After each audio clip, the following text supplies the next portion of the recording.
Okay, good evening. It's 6:30. We're going to get our meeting started. So we'll open with the flag salute.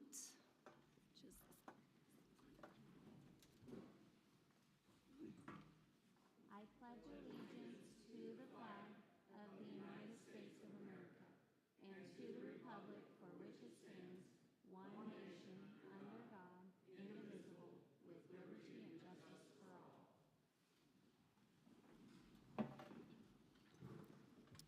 Okay. Anna, please note that all board members except Steve Holliday are present. So we have agenda additions, deletions, or revisions. I've got one to add. Carrie Lowenbach's going to share the OSAS report, so we're going to add that as 6.1.1 so she can share her two back to back. That's this report too that you guys got a copy of. So.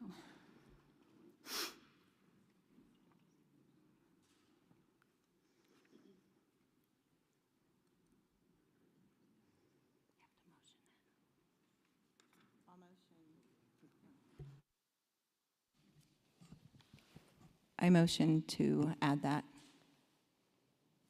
Second. Okay.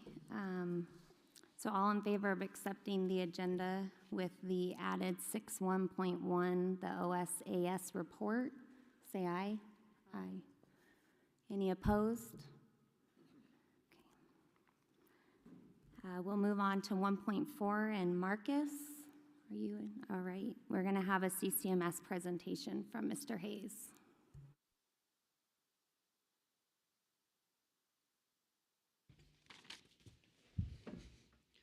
Thank you for having me tonight. I want to first off give a little heads up on my presentation is a little bit more of an overview of the CTE work that CCMS has done in about the last 5 years since I've been here, and then kind of our thoughts and ideas of continuation of our growth. And then as well as over here, we have a kind of a show and tell of the table, with this table of a lot of the projects and the tools that our students will be working on from 6th through 8th grade. I want to give a huge shout out to Ryan Cochran and Jim Crouch. Those are kind of our two brains of where we started, where we're moving, and where we're going to. They do a lot of planning with the scope and sequence of K-12 growth with robotics, engineering, and then throwing in the wood shop.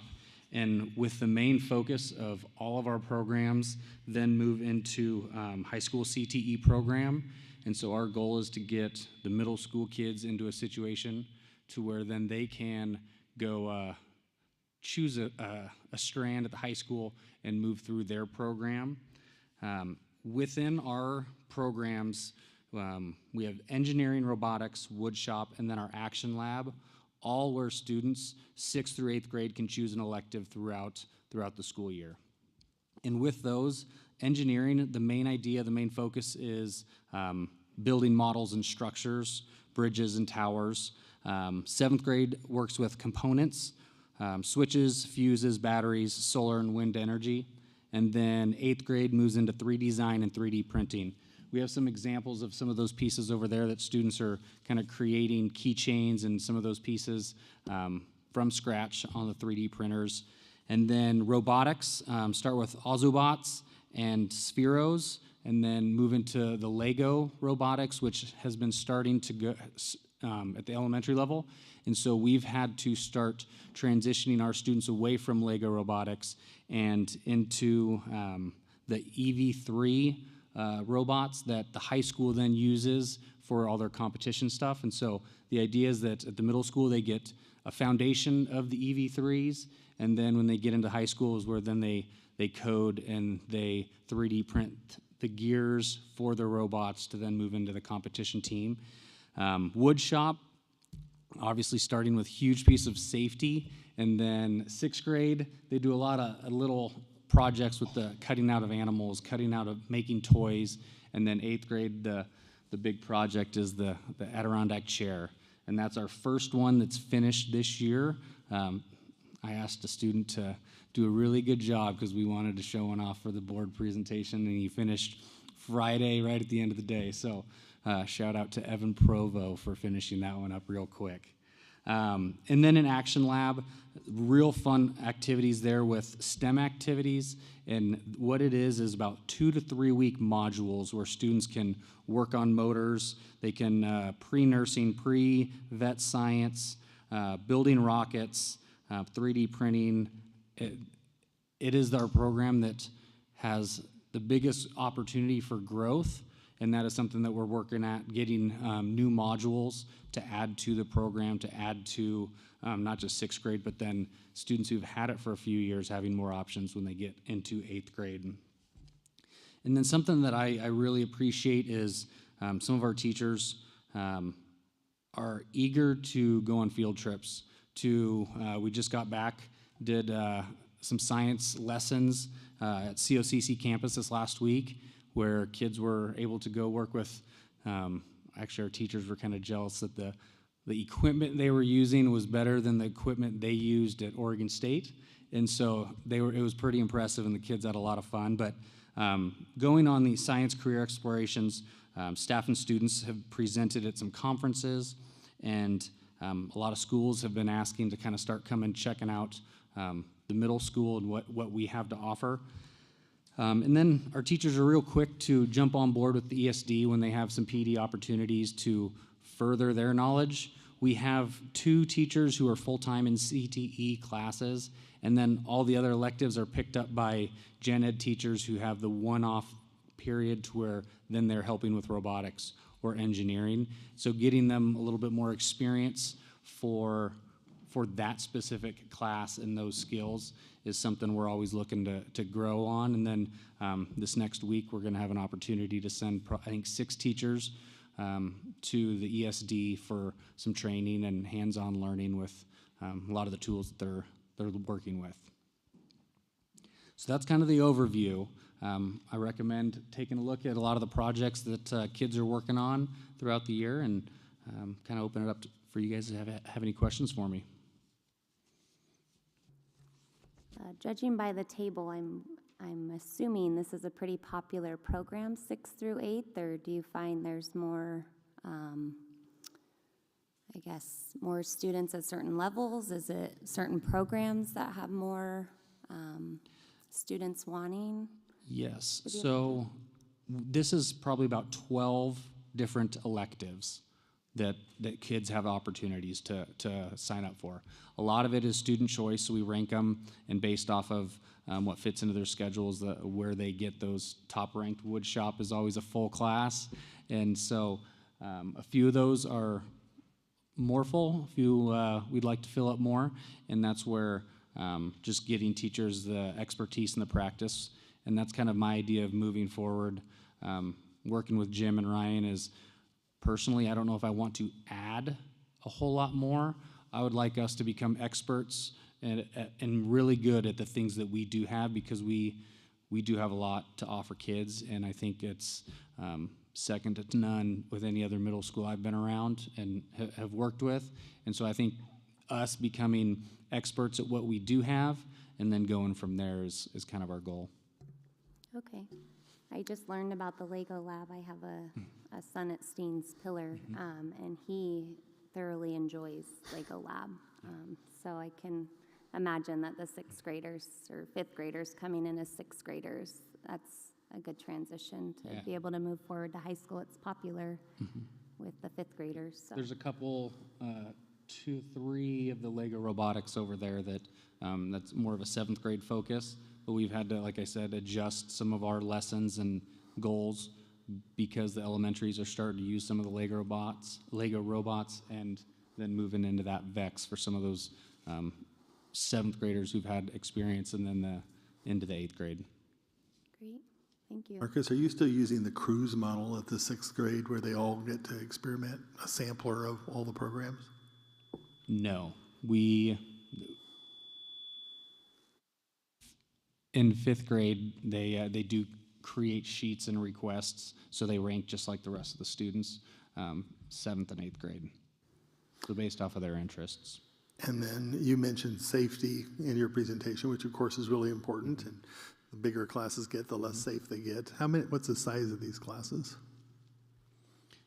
Like I said, some of them are quite a bit smaller, probably I'd say down to 15, 18 of some of the electives, and then wood shops pushing 28, which is, Jim does a great job, but I mean, and you mentioned the safety, there's lessons to where they can't get on any machines until they pass the assessment and safety assessment, so that's kind of where we're at with some of the classes. And it definitely varies from each class and grade just based off of the wheel electives and how that fits into our schedule.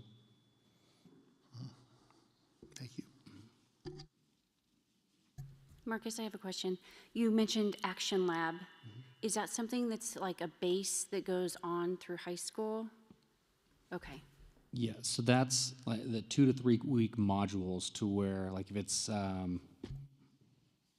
pre-nursing or vet science. So the idea is to get some students who might be interested in vet science, so then when they get into high school, they can continue that skill and that growth with the electives that the high school has.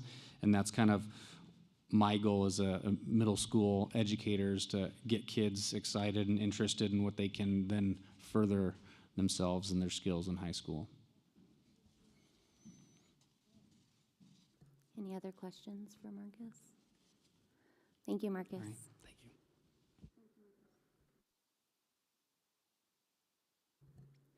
Okay, public comment follow-up from September.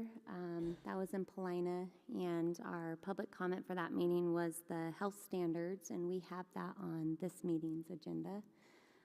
So we'll cover that later on in the meeting. So we will move on to public comments. We have Felicia York.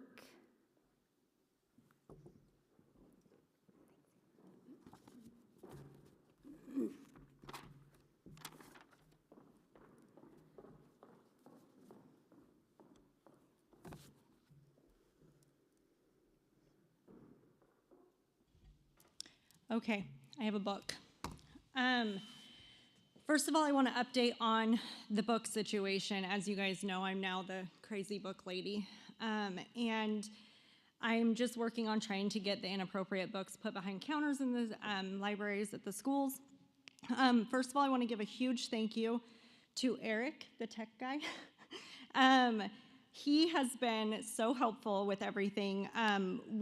He helped fix the database, so we were having some trouble with books when you would search the book, say at the middle school, and it would pop up maybe a whole collection of books that you could possibly get, which was confusing to parents because we would pull up a book and we're like, oh my gosh, there's porn in the school, when in reality, those were all options for the school to buy, not necessarily the books that were in the school. So he fixed that, so we got rid of the collections. So now when you search a book, if it says it's in there, it's in there. It's now much more user-friendly on all sites, so if you go to each individual school, the link is in the same place on every single page, so that has been super helpful. And then it's also mobile-friendly. I was having a lot of trouble on my cell phone pulling up books, and he fixed that as well, so yay for Eric. I received calls this year from Jake Huffman. He called to clarify some things on the books, and I really appreciated that. He also said that he himself went into the library to look for the book Flamer, which was in question. It was one that kids could pull up on their Chromebooks, and he said that Flamer is not physically in the library, so that was good. Taylor Troutman actually reached out to me and said that she purges her books pretty frequently, so she keeps a really close eye on what's at Barnes Butte. I did notice, though, when I searched some books, she does have a couple inappropriate books in her library, which I did inform her of, so hopefully she's going to take care of that. A big thank you to Kimberly Bonner and Daphne for letting me come last year and go through the library. I did find about 5 books that I wouldn't let my children read, and we discussed that, and I hope to be able to go back and readdress that if they will have me. I don't know. I sent an email to the board quoting a passage in the book George and Melissa, which is in Crooked River. And it was about his penis bobbing in the bath and talking about the panties he wanted to wear, which were pink with hearts on them. I asked everyone on the board to please respond with their opinions on this book and to tell me if it was age appropriate. Everyone but Jennifer Knight wrote me back. I then requested a meeting with Jennifer and Eric and at the time Joel Hoff, and everyone that was asked to come came to the meeting except for Jennifer Knight. So I would like clarification on your opinion on how these books are and if you would like your children reading them. I also wanted to go on about some things that you guys have done. You guys ran on educate, not indoctrinate, and you guys are doing that through books and curriculum. So I thank you for that because we are being much more transparent about the curriculum and the books that are in the school by having that all online and talking to parents about that. Ensuring parental rights. You guys have amended policies allowing and encouraging volunteers and smart readers in the schools. I just got an email today from Crooked River asking for volunteers. So thank you for that, because I know you guys have been working really hard. One of the things you ran on was hiring quality teachers and administrators. I know that you have worked to move counselors and hired people to pick up in places where we needed people. Also added lots of aides in classrooms, which I had a teacher actually come to me and tell me they would not support the Mama Bears unless they added aides in the classroom. So good job, girls.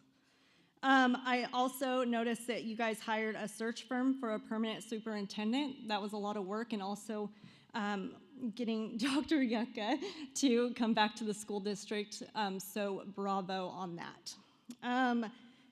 Transparency with parents. I can't tell you how great the teachers have been this year and being transparent with me. Both my teachers and coaches for all sports have been fantastic. So everybody seems to be getting the message with that, and also with you guys talking about the current health standards. So good job on that, because I wasn't aware of that until I saw some things on Facebook, and I appreciate you guys letting everyone know. Also, you have made it so that the meetings are live and recorded and also put online, so that's a big step in the right direction. You've also extended public comments from 2 minutes to 4 minutes, and you also have added public comment follow-up, and I appreciate that. So the board is doing really well. I appreciate everything that you're doing, and I would just like a follow-up from Jennifer Knight in an email. Thank you.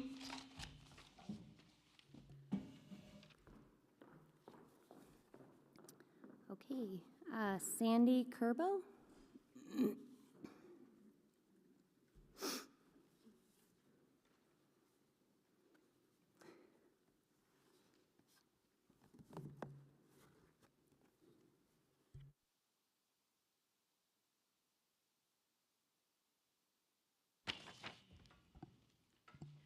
Well, my comment is just one of encouragement, because I think the board is doing well too. It's my understanding that the school board members will be visiting the classrooms, and I think this is a great idea because it'll build relationships and trust between the board and the teachers. So thank you for all that you're doing.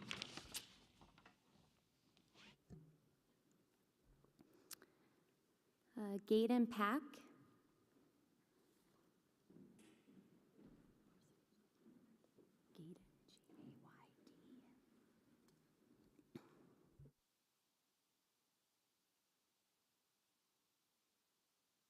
The 4 minutes doesn't stand from the first speaker. That was way more than 4 minutes, so. So I'm Gaydon Pack. I'm a mother of 3 Crook County School District students who are active in sports, the culinary program, science program, and Young Life. Our 7th grade daughter attends Young Life and plays volleyball with Cheyenne's daughter. Jessica and I spend almost every Saturday together cheering for our daughters at the high school varsity volleyball team. Go Cowgirls. So we certainly have a shared interest in the success of this district. I come from a family of educators. My grandfather, father, and nieces were or currently are teachers. My sister is an administrator in a district of similar size, a rural district also in Oregon. Thanks to the influence of amazing teachers like Ms. Courier that's with us tonight, our daughter Abby plans to be a teacher and wants to come right back here to Prineville. As a people leader in tech, I know that people are our most precious resource. People don't quit jobs, people quit bad bosses. Culture matters. Trust, care, and honesty are core tenets of a strong culture where employees thrive and are high-performing. We need our teachers and our staff to thrive. Our children and the future of Crook County depend on it.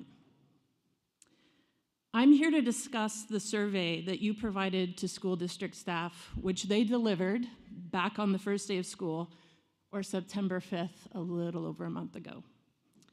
My husband and I were disappointed that this wasn't on the agenda tonight.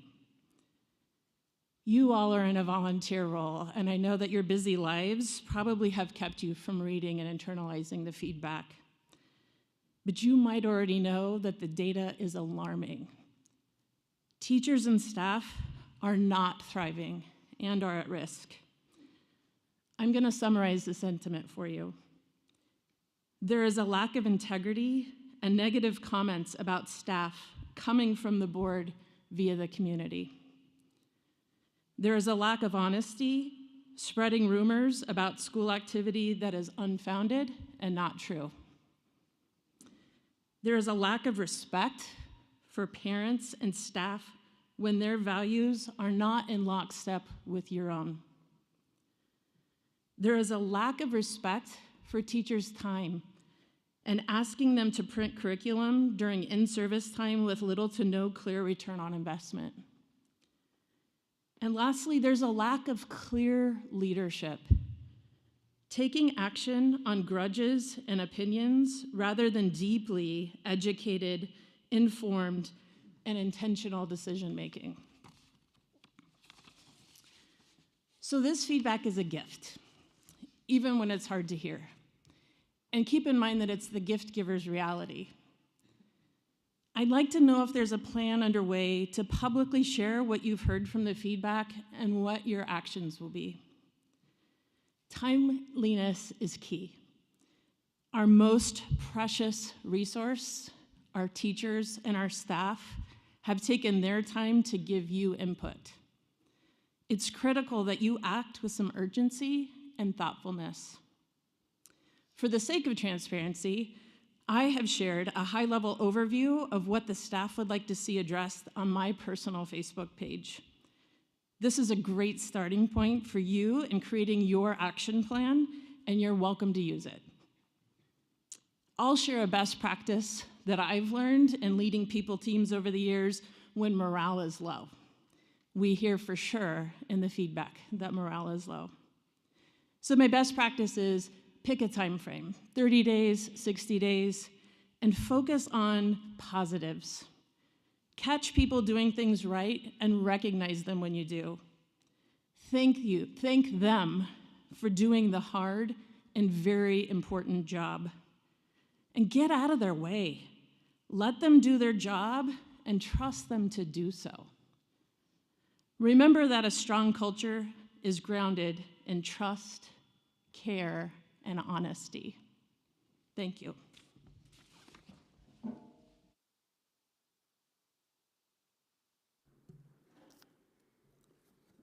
Holly Haynes.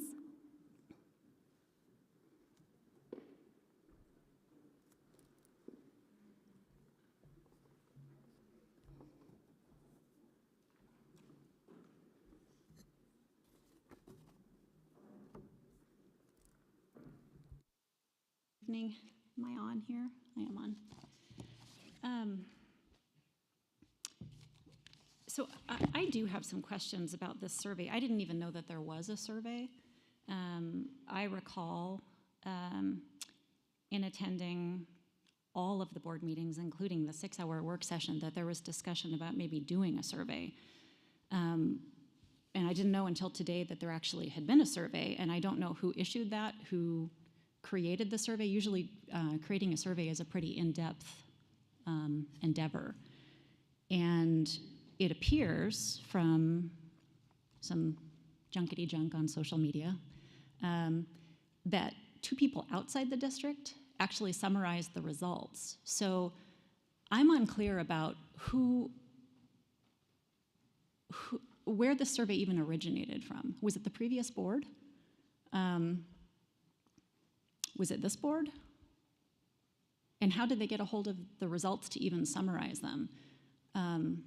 Perhaps you can clarify that. If this did not come from you, that seems like some pretty interesting interference with the board and with district operations. And I guess I just don't know the answer to any of this, but I find this bizarre. So, thank you. Thank you. So the surveys that are being spoken of in the work session we had, Jennifer had made the comment that she had been talked to or had teachers that reached out that felt as though they needed a better way to be heard. And that was what was said at the workshop. Fast forward a month or so, maybe a little later, because Dwayne was hired at that point, we received a packet of surveys that were given. Us as the board did not ask necessarily for these questions to be asked. We didn't know the survey was given. We were given the results. And to give rough numbers, it was given to roughly 400 people within our district. We probably got back about 25% in surveys answered, and I'm throwing out rough numbers. Jay Weeks could probably cover this a bit more thoroughly with some time. But the questions that were asked, we don't know who created the survey. We don't know who gave it. We were just given results. But ultimately, for me, I looked at the results, and this is me, myself, not the board. I looked at them and said, well, we got back roughly 20+%. Yes, a lot of them were upset. We did get some positives back, but that leads me to believe that overall the district is happy. That's 75% that didn't feel a need to submit a survey to say they were whatever, all of these things that have been put across Facebook. So there is a lot of miscommunication, I think, in this survey for the community, it sounds like. I mean, you're the second person to ask about surveys. I'm pretty sure there's another card in here pertaining to that. So as far as we know, I don't know who actually gave the survey. All it stemmed from was a comment that was made by Jennifer in the work session. And the work session, to those of us new on the board, we were brainstorming for the year and getting out there what all of us were trying to piece together. We have different, people that talk to us, that reach out to us. I know I receive way more emails than anyone else. But, we were just trying to decipher with what to move forward with the year. And each and every one of us had simple comments like that we wanted to address or make sure that they became a priority for this year. So I don't really know. I mean, we can go through with Melinda and have her edit through. You can do a request for information, I believe, if you would like a copy of surveys. But I don't know how to cover that at a board meeting in a sense of reading what Dwayne, correct me, did it just go to teachers? All staff? All staff. So it's just a little hard to encompass what all these had to say. And no, not all of them were favorable by any means, but I don't. Sorry, my 4 minutes is not up, so I'm just going to barge right through. My concern is not necessarily the results of the survey, it's where the survey came from. So if you have former board members that are intentionally, egregiously interfering with your public body, I am extremely concerned about that. So if they issued a survey to be turned in by teachers after you already took office, that's a problem that I think Melinda Thomas might just have a stroke about. And one other thing I will say, the former board was also responsible for nominating or appointing, Mr. Holliday. I don't know why he's not here tonight, but he seems to have a problem showing up to these. So if he does not have the time to devote to this, publicly right now, I would ask him to reconsider his position. Thank you. So I don't know who authorized the survey. I don't know who gave it.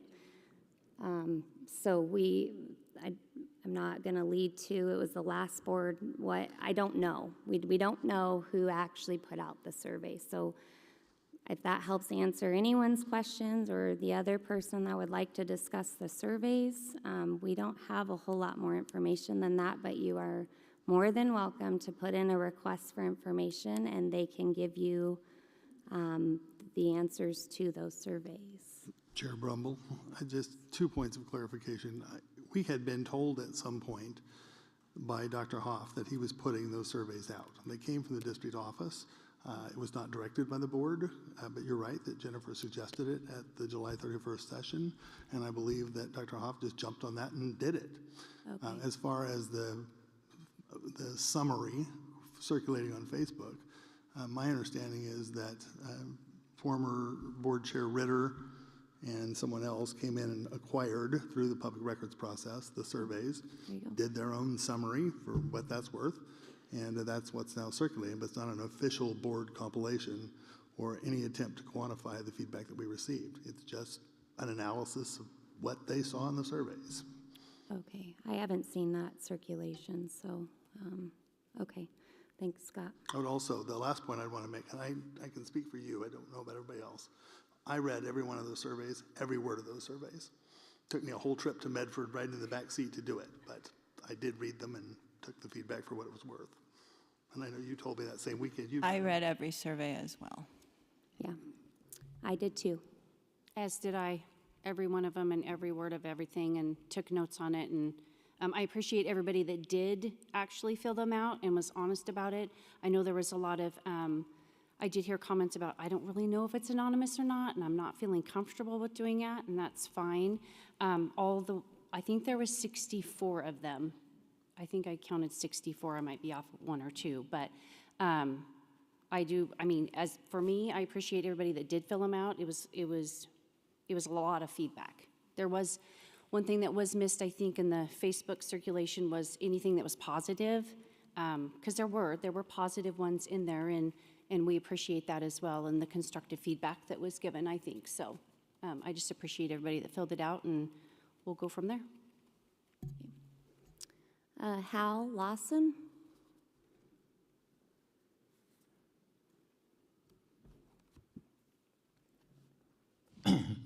My wife just said, "Oh, no." She didn't know I'd fill that out. Basically, I came here just to offer encouragement. I'm happy with the new board, the direction that it's going. Many times I've been in this board meeting, and have been here to wonder what was going on. But now I'm happy with the way things are going. Dr.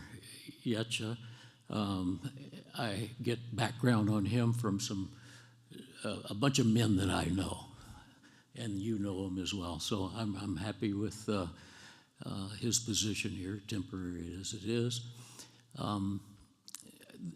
And I wasn't going to comment on this, but now I will, because of this survey that came out that I had no idea about. And it appeared to me that there were a lot of innuendos about the survey from the person that addressed it first.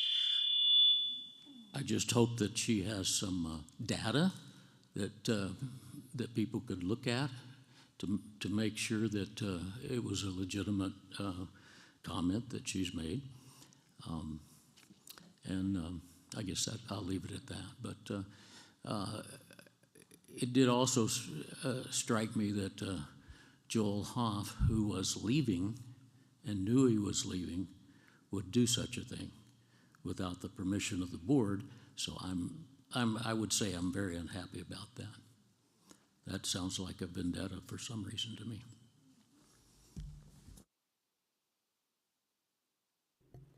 Shelley Courier. Can we go back to Mr. Lawson for a minute? Mr. Lawson, I want to say that I don't believe Joel Hoff was intentionally doing anything negative to the board. I believe he thought he was implementing the board's wishes in trying to put the survey out. He probably should have talked to us before he did it, but I don't think it was a negative intent on his part.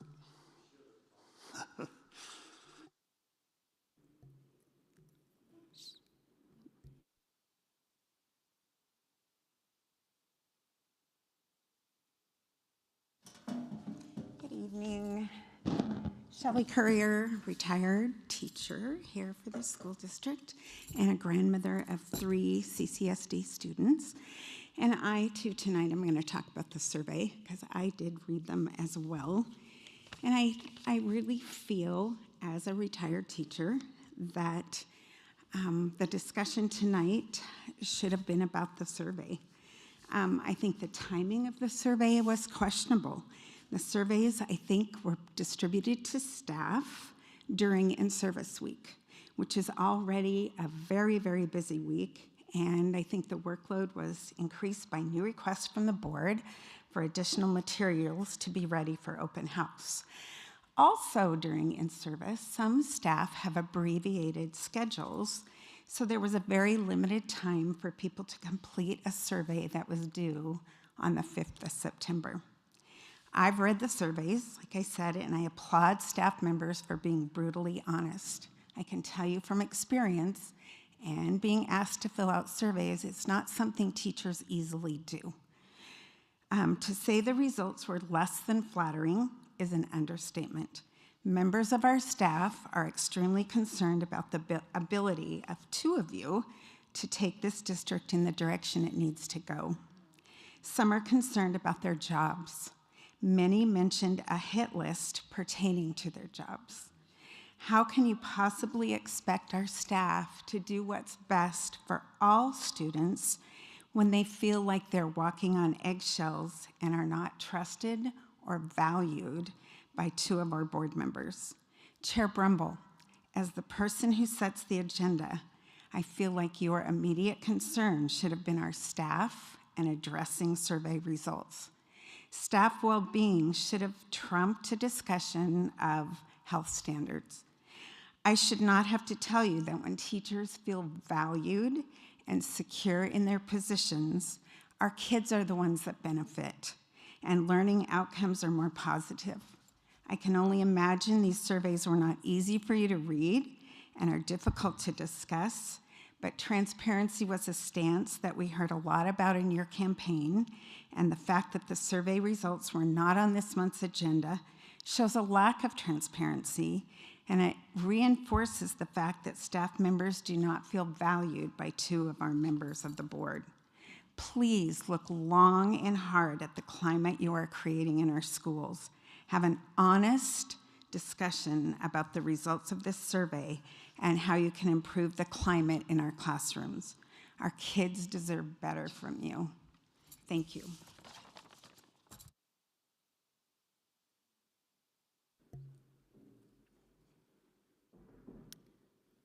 Doc Kerbo.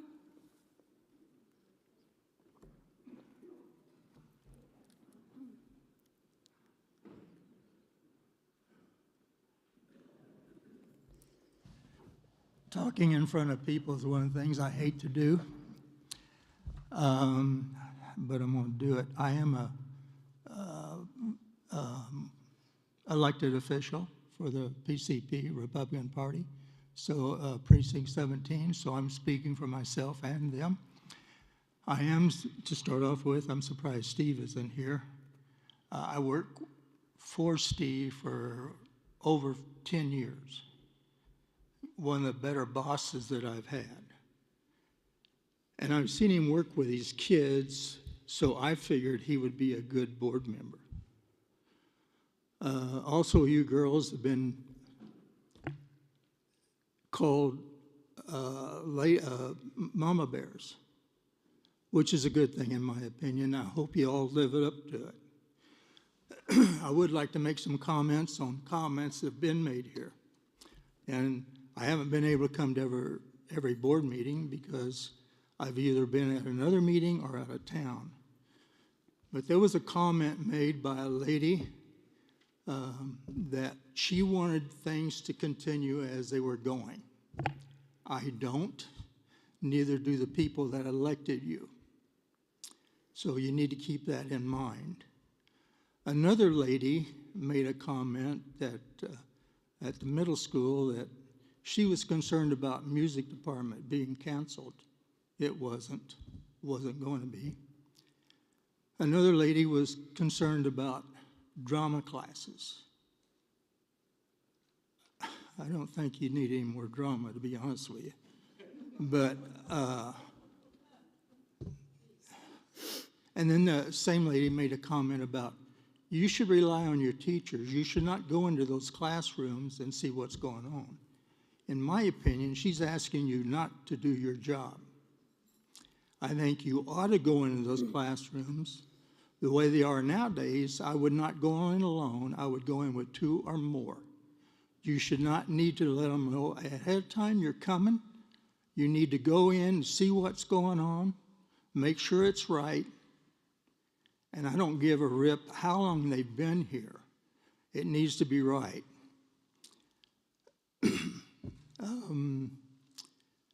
I know I'm going to forget something. Anyway, you look at the board members, now you guys are all new, so nothing's on your back, not right now. It's all on the previous board. But I'm hearing all this stuff about, drama is important, music's important. You know, it's nice to be able to sing. I can't, but anyway. I haven't heard anything about how well these kids are reading, how well they're writing, if they can read, what do you call it, writing, what do you call that? Cursive. Do you know if they can't read cursive, they can't read the original documents? How about their math? How good is their math? And history, do they know history? If you don't know it, you're going to repeat it. How do we, I understand that we have a 97% graduation rate. That really sounds good. But my question is, those same 97% kids, if it was 10 years ago and they took that standard to graduate, would they graduate? I'd like to know. Here's another thing I'd like to know. I want to know how well our kids are doing in math, reading, science, history, and some of these other major things that schools are supposed to be teaching. How do they compare with everybody else in this state? How about the United States? How about Russia, China, Japan, Germany? How do these kids compare to those? Are we above or below? You know, if I wanted my kids to learn how to play basketball, we're noted for basketball, football, wrestling, and all this, but we're not noted that I know about. And I haven't heard anybody say how great we are at reading, writing, and arithmetic, and all the basics. You know, if I wanted my kids to learn how to do basketball and all that stuff, I'd send them to a recreation center. I want them to learn how to read, write, spell, and do math. Now, here again, I'm not getting after you guys because you're not there yet. This is a new board. And I also want to invite you somewhere. I haven't done this. Like I said, I'm a PCP for the Republican Party. I have not put this before them. But I'm always at the booth at the Republican Party during our fair. And we have kids that come in and stop by. And we have this game where you spin this wheel and it has different questions or classifications for questions. And these kids get prizes, you know, if they answer right. I'm inviting you guys, every one of you, down to that booth next year because I want to show you what these kids know and don't know. And it's not impressive. We had one 10-year-old that didn't know who the president was or vice president or the governor, but that's common among most of the kids. And most of them, you know, are from here. Some of them are out of town. There was one poor boy. We asked him who our representative was for the Republican Party. He didn't know, and he was related. You know, you would think. Anyway,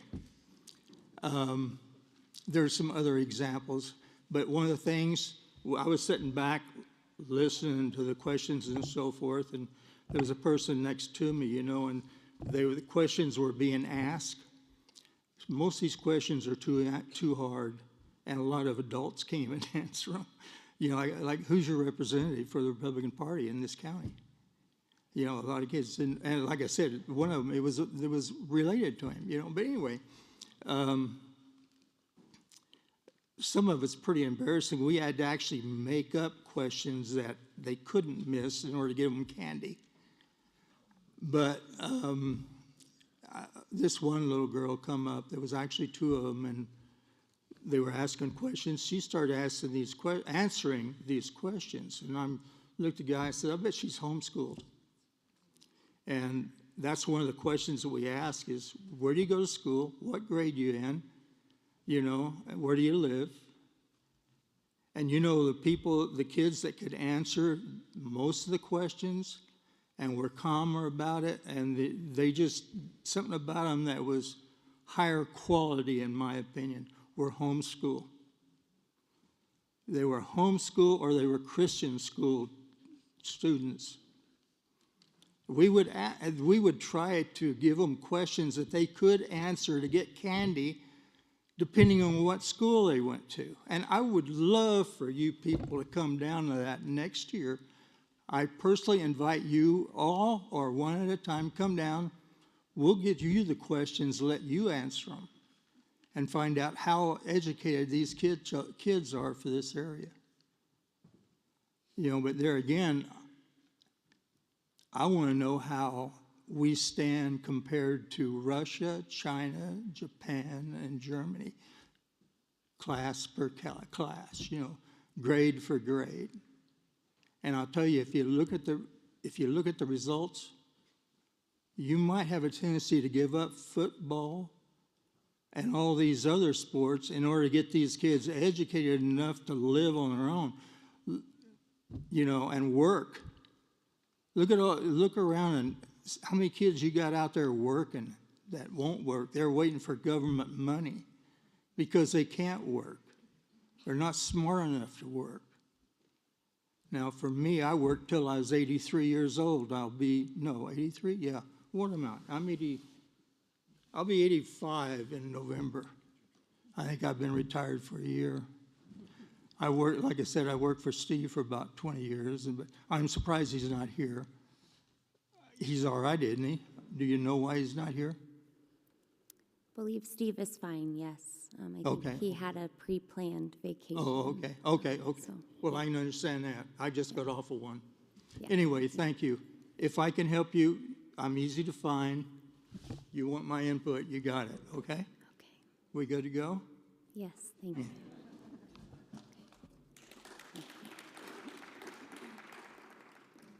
Jack Rabenberg.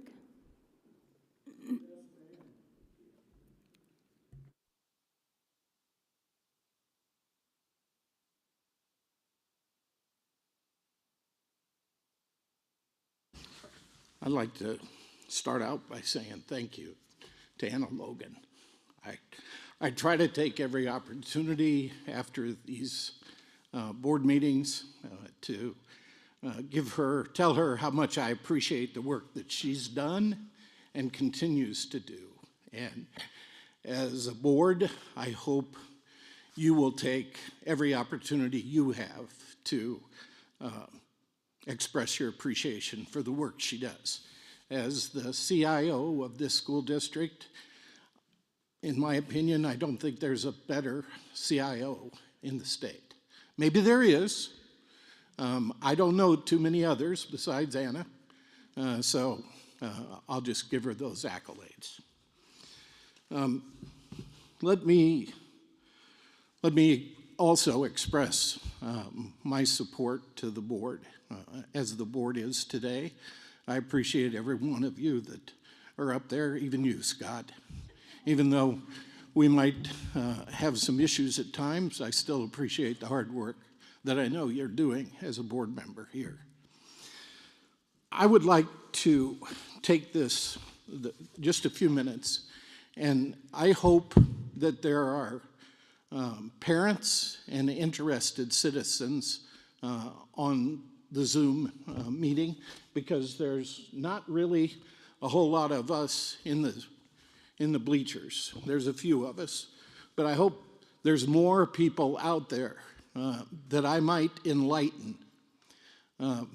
I sat and listened to a 1-hour Zoom presentation by the Oregon School Boards Association. I believe that this school district is a member of that association. And I think each one of you received an email about the presentation that occurred on the 5th of October during the noon hour. And I found it kind of curious that this presentation was pushed out during the noon hour. But as I listened to the presentation and as I heard what was being presented, I thought, this is guidance, and it was expressed as gender expansive students and staff. So it's my understanding from an email that I sent to the School Boards Association that this was pushed out to all teachers and staff throughout the state. And they were encouraged to spend their lunch hour on October 5th listening to a bunch of gobbledygook, in my opinion. Gender expansive students and staff, laws and state guidance. And the law portion, I believe there were 2 attorneys that were presenters in this webinar. And there was one of the attorneys freely admitted that much of the information that he was presenting, he was totally unaware of. This came from our School Boards Association. Totally, he freely admitted during the webinar that he was totally unaware of some of the information.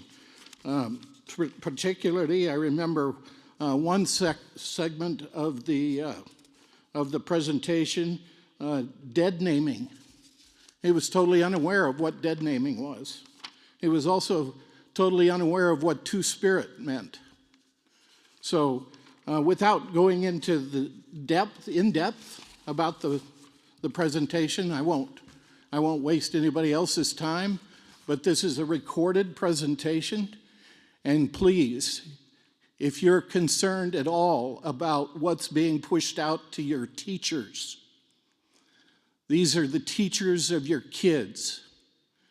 Go listen to this presentation and the guidance that's coming from ODE and our School Board Association.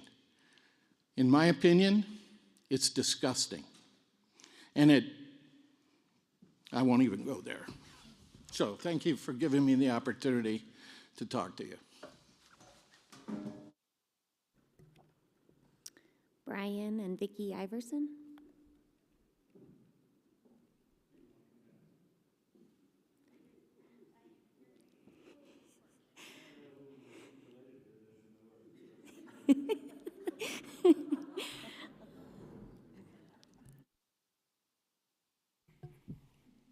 Good evening.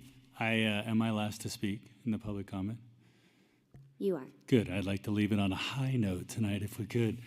Chair Brumbo, Vice Chair Knight, Brian Iverson, representing my wife Vicki Iverson as well, that didn't want to come down. We want to talk about Trap Club tonight.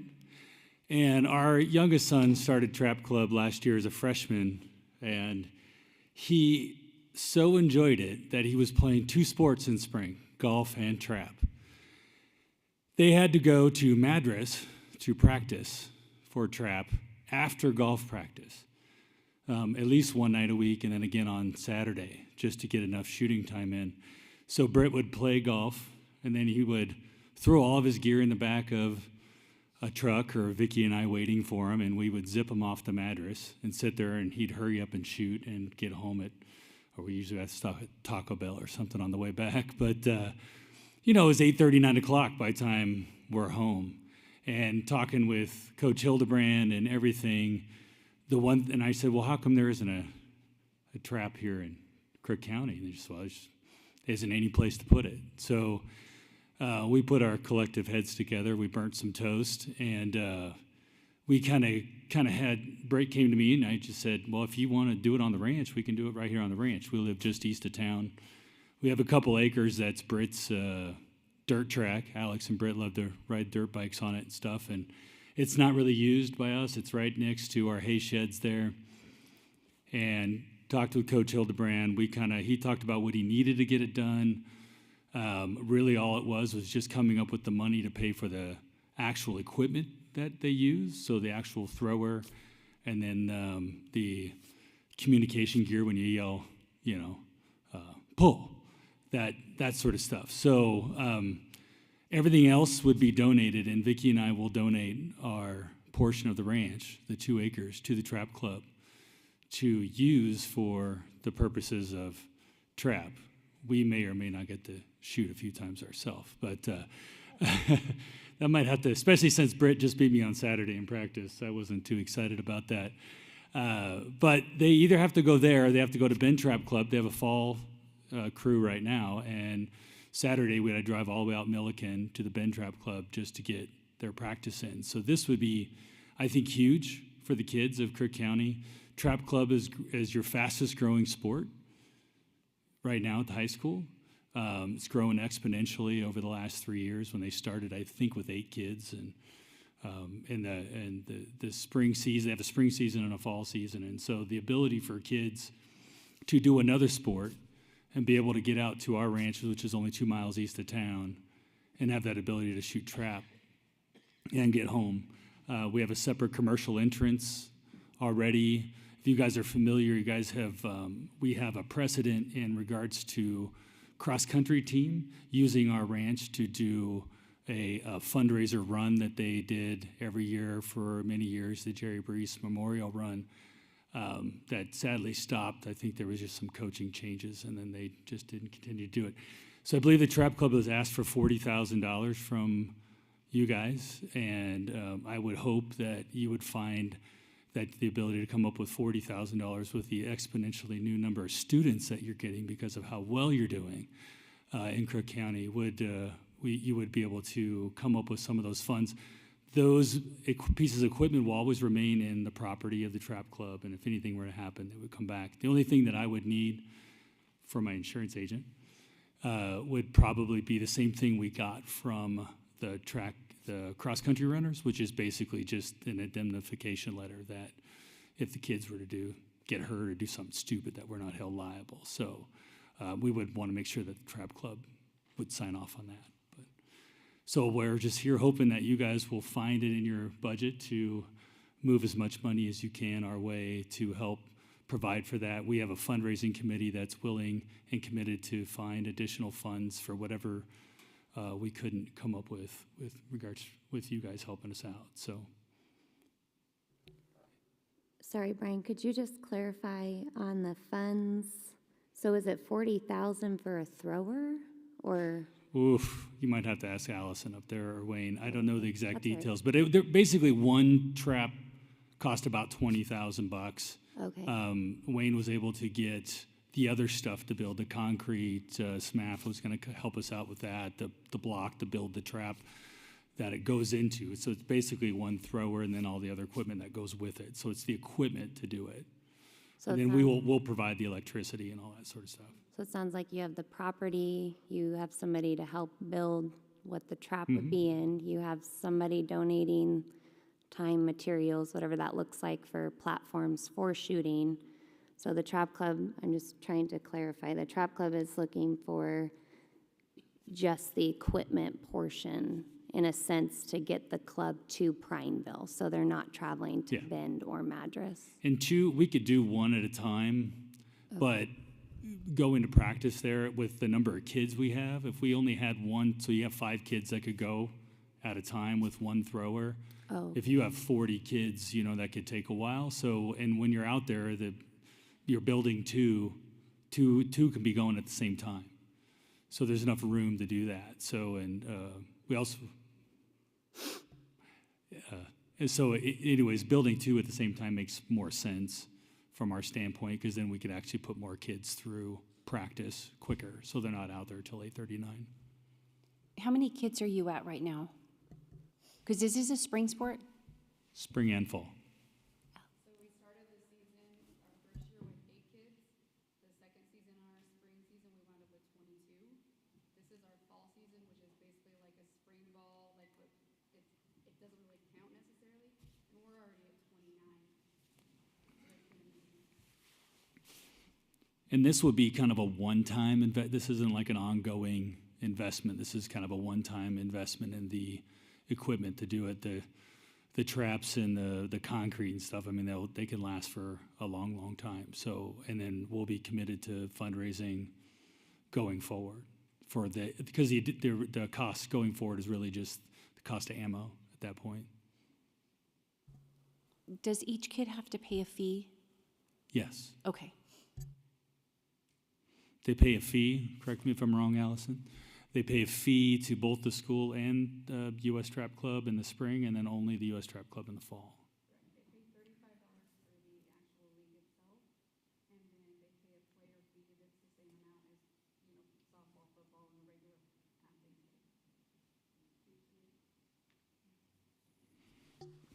Brian, I just want to say thank you for the donation of the land. That will make a difference for kids. Appreciate that. I'm sure we can work with you on the indemnification certificate that you mentioned.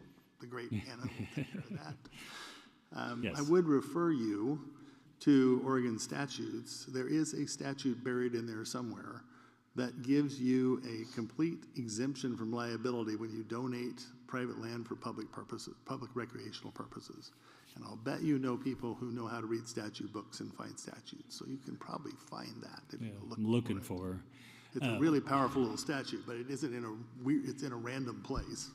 Well, we wouldn't be giving the land. It'll be kind of leasing the land basically for this purpose. But yeah, we can take a look at that. That's what that specific Is it? statute Okay. is specific to that. I'm not a policy guy. You know this guy. That's why you asked me that. Anyways, we want to try to get back to the football game. I think Pendleton was winning when we left. Oh, okay. Other than that, I'm good. Okay, thank you. Thank you. Okay, that concludes our public comment cards. So we are going to move on to the approval of the consent agenda. Madam Chairman, I move approval of the consent agenda. I second. All those in favor of the consent agenda, say aye. Aye. Aye. Any opposed? Okay. We have the High Desert ESD update and discussion. Madam Chair, can we talk about that for a second? Not about the substance of it, but we keep putting this on the agenda. We don't have anybody here to report on it. Maybe we could pull that over to the consent agenda, and if there's something to discuss, we could then pull it off rather than spend time on it at every meeting. I'm okay with that. Dr. Yucca? Okay. Okay. I agree. Okay. For moving forward, yes. we don't have anything to discuss this meeting, but it's just an overall topic. So yeah, you got it. Okay. For our superintendent update, Ms. Lowenbach.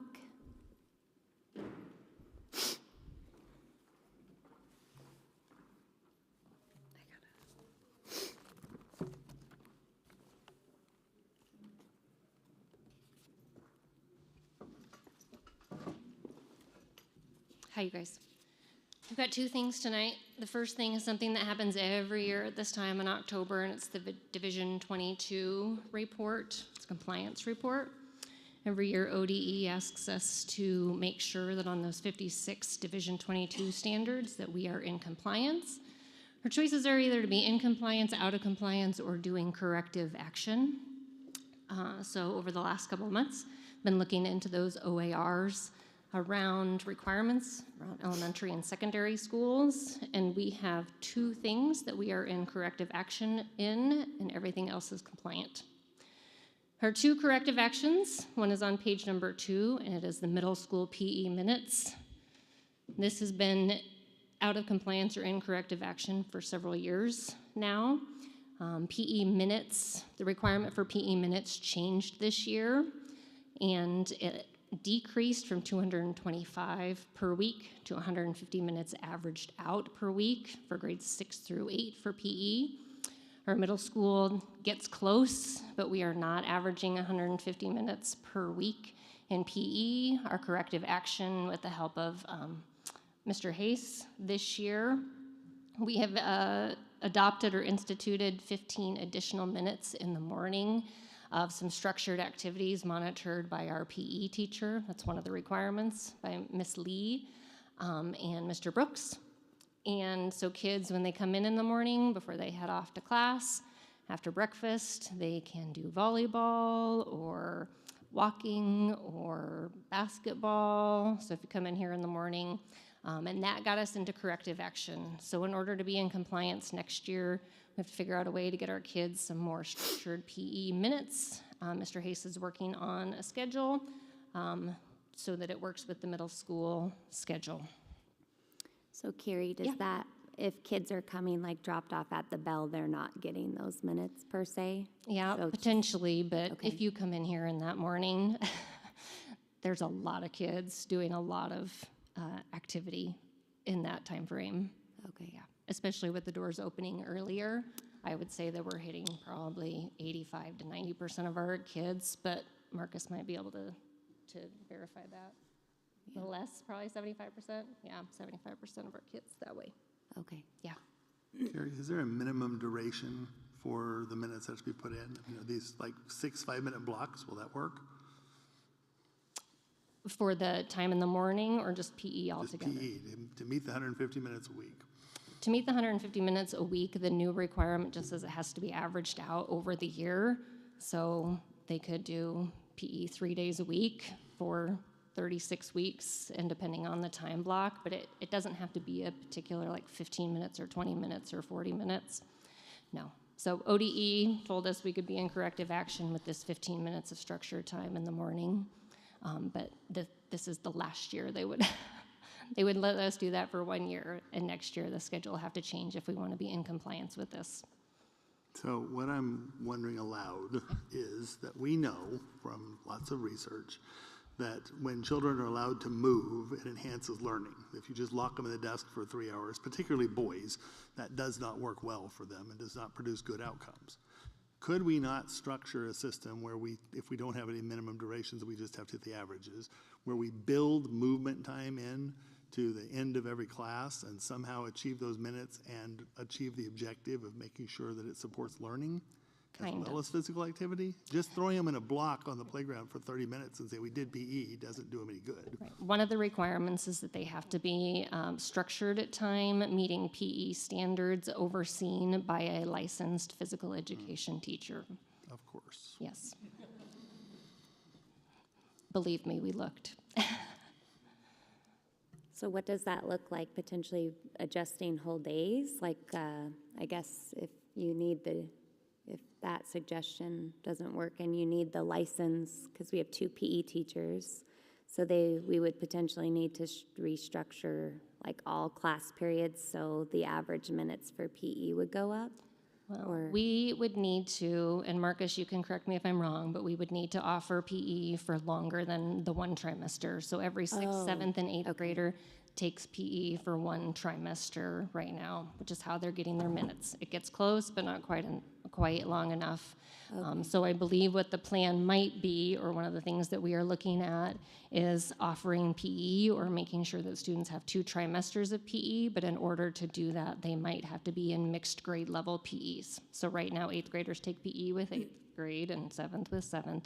But in order to make this work, they might have to be mixed classes.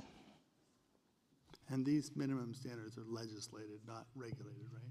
So Vicki Brees Iverson left too early. Yeah, it's a decrease. We were happy to see the decrease because the 225 minutes every week that wasn't an average, that's why we were out of compliance for so long. That's a really tough standard to meet unless you're offering your kids PE every day, all year long. And that limits the amount of electives that they can take. So one of the middle school's great things about them is that they have so many offerings, including our new CTE offerings. And so when you have kids who may or may not want to take PE, have to take PE for more than the one trimester, you are limiting the offerings that they can take.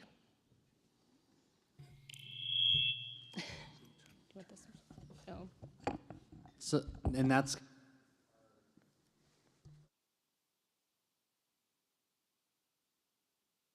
Oh, it's working. The next steps would possibly building in our schedule so that PE would then be not a wheel elective, but it would be a full-time class, 2 of the 3 trimesters. So unfortunately, that would then potentially take away an elective, one of these options from kids, with PE being mandatory 2 of the 3 trimesters for the year.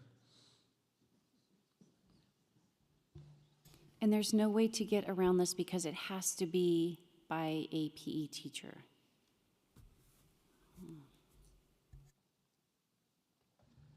Can one teacher supervise the entire school at one time? Not safely. Legally? I didn't ask safely. I don't remember reading that in the OARs, but. So we're working on it. That's why that one says that we are in corrective action. And so again, I'll report again next year. Scott, if you have any ideas that pop up, don't hesitate. Well, I'm trying to figure it out. And because we bounce a lot of ideas with a bunch of different teachers and trying to get it to where we get those minutes without just blowing up our schedule. That's the struggle piece with taking away other electives for making a mandatory elective for kids. Kind of that's a tough piece. What do small rural schools do that don't have certified licensed teachers? I mean, there's a bunch of them in Oregon. Yeah, so there is, and again, I'm not going to get this exactly right because I don't have it in front of me, but there is a limited requirement or a lack of requirement if you have under a certain number of kids. Mm-hmm. Does that sound right? Under a certain number of students.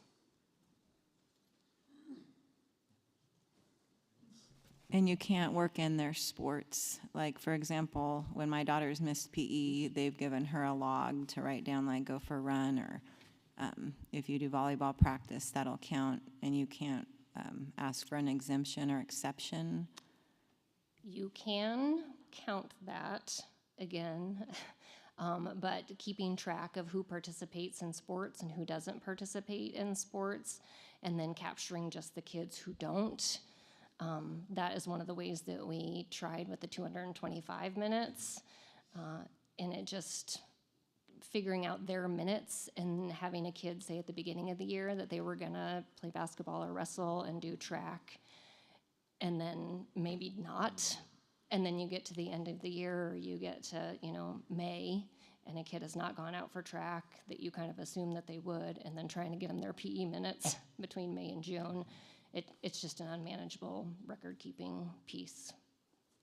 I would challenge that back a little bit, Carrie. Okay. I mean, it would be a lot cheaper to buy a sophisticated software package than it would be to rearrange the entire schedule to account for these minutes. Amazon can track my package from China all the way to Prineville in 48 hours and somehow never miss it. So, you know, we could figure out how a kid got from history to wrestling and back. Potentially, yeah. Yeah. I do want to say a big thank you to Mr. Brooks and Miss Lee. I did get an email come across that thanked them for opening up the building early for kids to come in. It sounds like you have a lot of kids coming in and giving them that extra time, so a big thank you to them for doing that. I'm also wondering if, like that tracking program, if you could almost do something like a 0 period. If you've got 75% of students roughly coming, could you count it as a 0 period like the high school does? And I mean, Mr. Brooks usually offers some pretty awesome choices, and they're generally athletic in nature. So I would just, could that be an option, or have you already tried that one too?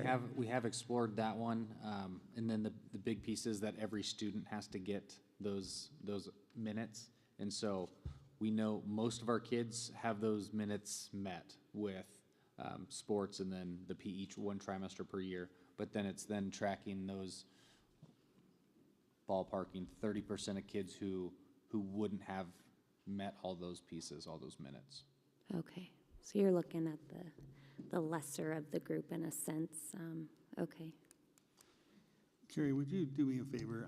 I can't track in this discussion what's statutory, what's OAR, and what's made up by the Department of Education. Can you send me the references to all those things so I can read them myself? Absolutely. Thank you. Okay, next, I'm gonna stay just in case. Okay, next one is on page 7. It is the sports safety concussion requirement that all coaches district-wide are required to go through concussion training. And our high school and middle school coaches are going through concussion training. What we found in doing this is that our high school coaches who both paid and volunteer coaches that were going through concussion training were doing it on a pretty, maybe strict isn't the right word, but a pretty structured, scheduled timeline, and reporting those back through Deb Proctor and Rob Bonner. And in our middle school, while our coaches were doing concussion training, it wasn't on as structured of a timeline, and the accountability, there was just some holes in accountability on that. And so I put corrective action, or we put corrective action on this one, just knowing that we had to be a little bit more structured in our timeline around when coaches, specifically at the middle school, were doing their concussion training and who was holding that information to make sure that they had done that. So our corrective action that was by the fall this year, all coaches who we knew were going to be coaching, or all coaches who were coaching in the fall, had to get their concussion training done through NFHS and a certificate. And both Adam and Sarah in the front office are now the holders of that data to make sure that's happening. So I perfectly expect that we will be in compliance next year. So just a reminder that these are compliance standards based on last year's information. So I thought the concussion protocols were a part of the coaching, like being certified to be a coach. So how are we missing that?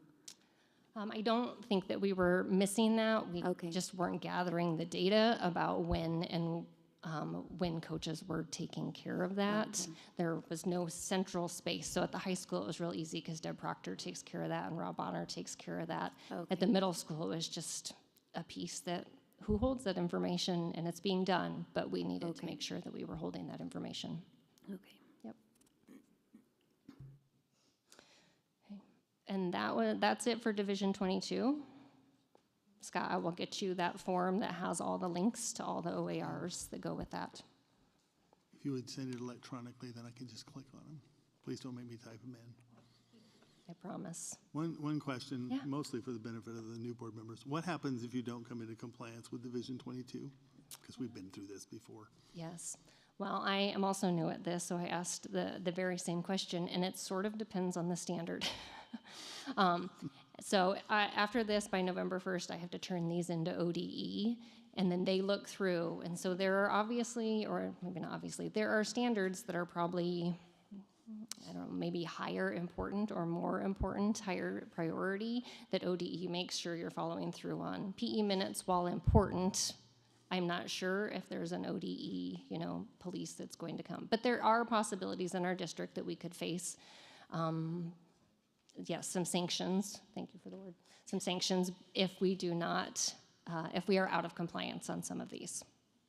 I know they threaten that. I would love to see a district that was ever actually punished for not meeting Division 22. I haven't found one. It's good practice. I agree that even if ODE is not looking out, that these OARs or these standards are good educational practice for our district, and so they're worth looking at, and it's uncomfortable for me, at least this year, to be like, oh, we're not perfect in all the things, but that's okay. I think that's what it's designed for.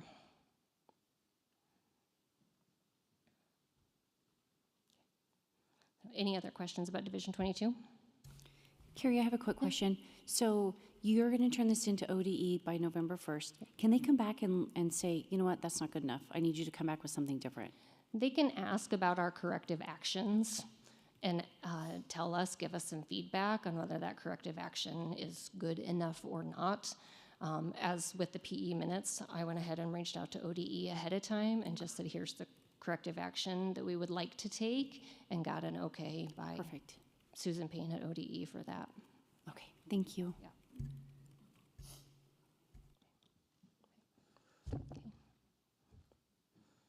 Any other questions?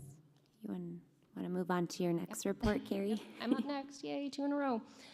So the next one, as I emailed you guys today, that Scott Cooper reminded us that as OSAS data came out in September, that we did not present the OSAS data in front of the board. And so I was asked to do that today. And here is some basic OSAS data. So the OSAS is that yearly assessment that is taken in the spring for grades 3, 4, 5, 8, 6, 7, 8, and 11. It tests or assesses ELA, and it assesses math standards. The other thing that I have on here is a little piece called DIBELS, which are dynamic indicators of basic early literacy skills. And I wanted to highlight some of those as well. So what I did is I put the state average on there and the district average, and I put the difference. If it's in green, then our school district is above the state average. If it is with a white background, then our district is either the same as the state average or less than the state average. So as you look through, both for this year's and over a 2-year period, our school district is mostly above the state average in those areas.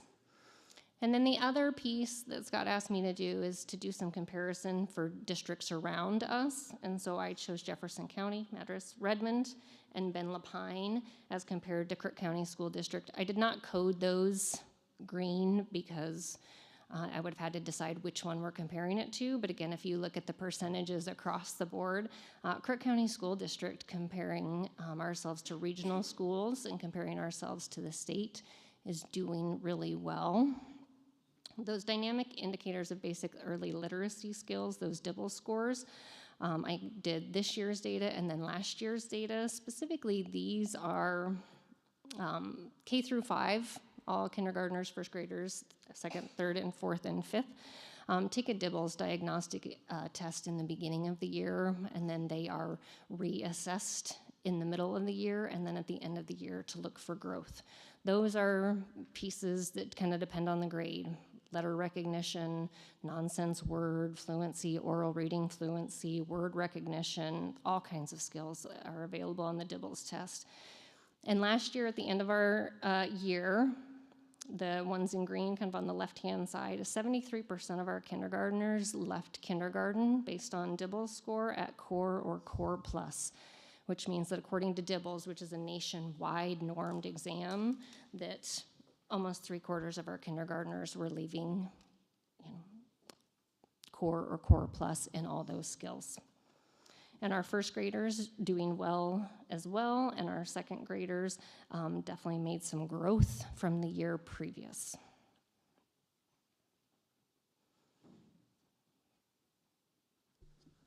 So any questions you have, I might not be able to answer all of them because I'm not an expert on all of this, but I can certainly either write down some questions and get back to you or answer what I can. So the Dibble scores, are these end of the year Dibble scores that you're Yes. reporting? Yep.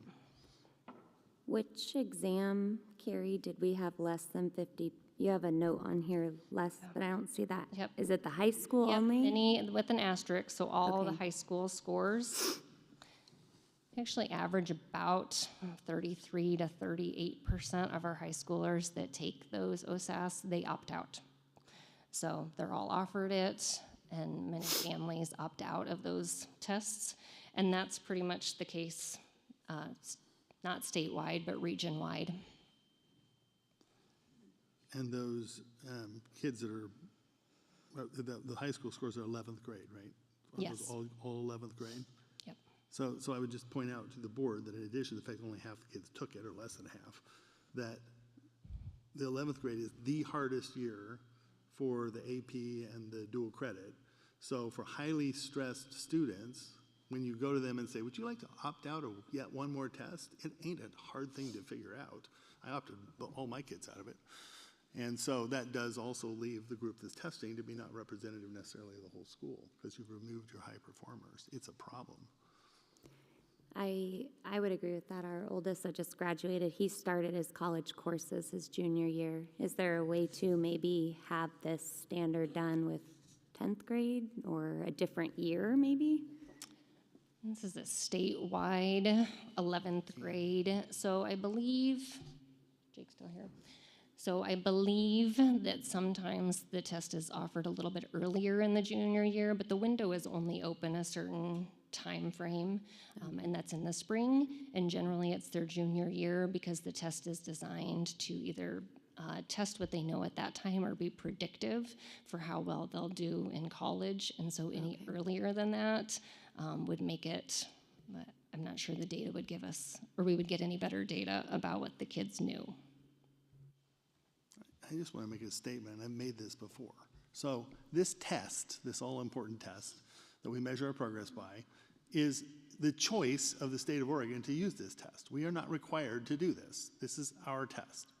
This is our content because we decide the curriculum in this state, and in theory, it would be lined up to what we are testing, right? So you would have what you were teaching, what you were testing, it would be the same thing. And then we control the instructional system as well, and we say this is how you will teach it and how we know you will get to content mastery. So even though we control the content and we control the instruction and we control the test, we still have 1/5 to 1/3 of our kids actually achieving mastery of this. How in the world can that be? What is wrong with this state? I am proud of Crook County that we are managing through this ridiculous system to get our kids higher than the state average, but the state system is so pathetic that I don't know how this is any useful measure at all, which is why I asked you to present this tonight so that I could make that statement, so thank you. There's no questions in that you need me to answer though, right? Okay. Okay, any other questions for Carrie? Thank you, Carrie. Yeah, just keep in mind that like a test data point is just one point in time. It doesn't tell you about the whole health of the system or the health of our kids. So, yeah. Thank you guys. Okay, Anna, do you want to give our SIA report? Yes, I do. Is it showing? Awesome. Okay. So just a little bit of background on this. There was a legislative change a few years ago. It was the Student Success Act, and underneath that there were several pieces to it, one of which was the Student Investment Account, which is basically a grant to school districts. So rather than just adding money to the regular state school fund, there was money that was specifically added to the state budget that came with a lot of requirements. So schools got more money, but there was a lot more requirements, one of which is for us to present to you tonight, or some night, what we did in the prior year with SIA money. Can you all hear me okay? Okay. So this is that annual report for the 2022-2023 school year. With the student investment account, there are actually 5 categories. The 4 you see here, but then the other one is community engagement, but it's really kind of overlapped over all of these 4 categories. So these are the things you can kind of spend the money on. CCSD last year was allocated $2.5, almost $2.6 million. It's a grant that you have to apply for, but it's not competitive. So all school districts that apply for it receive the money as long as you meet all the requirements. A portion of that gets passed through to the charter school, so they're able to benefit from the additional funds as well. We spent about $2.2 million on staff, $66,000 on services, and $125,000 on supplies. Under that supplies, note that about $100,000 of that was actually software, but just the way that we categorize for our accounting, that falls under supplies. But that was for a software that we implemented during the remote learning that had kind of proved to be useful. And so that we didn't actually spend $125,000 on things that were purchased. With this money, we were able to pay for 14 elementary teachers. I want to note that we reopened the elementary school and called it Steens Pillar. So the Steens Pillar building had been closed. We reopened it, and we had already been planning to reopen it prior to COVID. And we were going to use this SIA money for it. If we hadn't done that, we would not have met the space requirements for the square footage per student during COVID, and we wouldn't have been able to open like we did. So that was just very fortuitous. We're glad that we were able to do that. We pay for 2.5 FTE of counselors. We have 30 plus after-school activities. I'm not really the one to speak to this because I'm an accountant, but from what I understand, the more you get students involved in extracurricular activities, the more engaged they are in learning. So that's why this was a priority. We added several instructional assistants, but they're less than full-time, so it adds up to about 6.44 FTE. 2 bilingual culture support specialist teachers at Barnes Butte, and then several things listed there that you probably don't need me to go over all of those things. Our outcomes, we have to measure and report both to our board in summary and to ODE in greater detail. And so what we found that we're monitoring and reporting on that is working really well is that we're actually able to give, with smaller class sizes and the instructional assistants, the more small group instruction for kids to get more individualized attention. And then, of course, well-rounded education. And then, as you know, we have great graduation rates, and part of that is due to the freshmen on track being good data. So this grant goes into forever, into the future, unless there's some legislative change. We're already in the middle of planning for the current fiscal year. We'd already done the planning, and now we will be receiving even more money than what we were planning, which is part of the reason why we'll have a budget adjustment request tonight. So, and we'll continue with the activities that we've been doing with Student Investment Account, except just more of it. Any questions on that? Is this just an annual update each year, Anna? Yes. So, okay.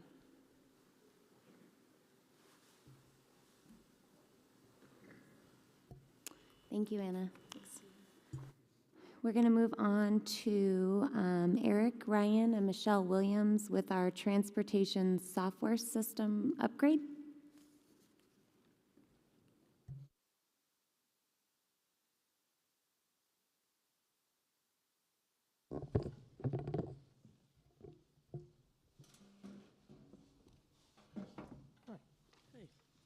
Good evening, board. I'm going to be talking tonight, give you a multi-year picture of a transportation upgrade that we've been in the process of for a couple years now.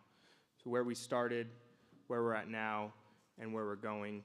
My hope is to cover this fairly quickly, and it's possible you have questions throughout. In order to give like the full timeline, if you can just write those down or hold those questions, and then we can answer specifics once I get through. things. So prior to March 2022, Michelle and I were tasked with looking at ways to improve our existing transportation system. There were some deficiencies that existed in it. Some of it is technical, and I'm going to try not to get into that. But one technical piece was that it was it lived on our server physically in our district. And nowadays there are upgrades that can be made where you can get a cloud-based system, and that cloud-based system will allow you better feature sets, and also just the continual iteration that a provider can do on a cloud system. They can push updates out to the system much faster, so they can make improvements quicker. So we looked at multiple vendors, and we ended up settling and signing a contract with Tyler Technologies in March of 2022. We actually, the system we were using was a Tyler Technologies product, and this was just the upgraded version of that.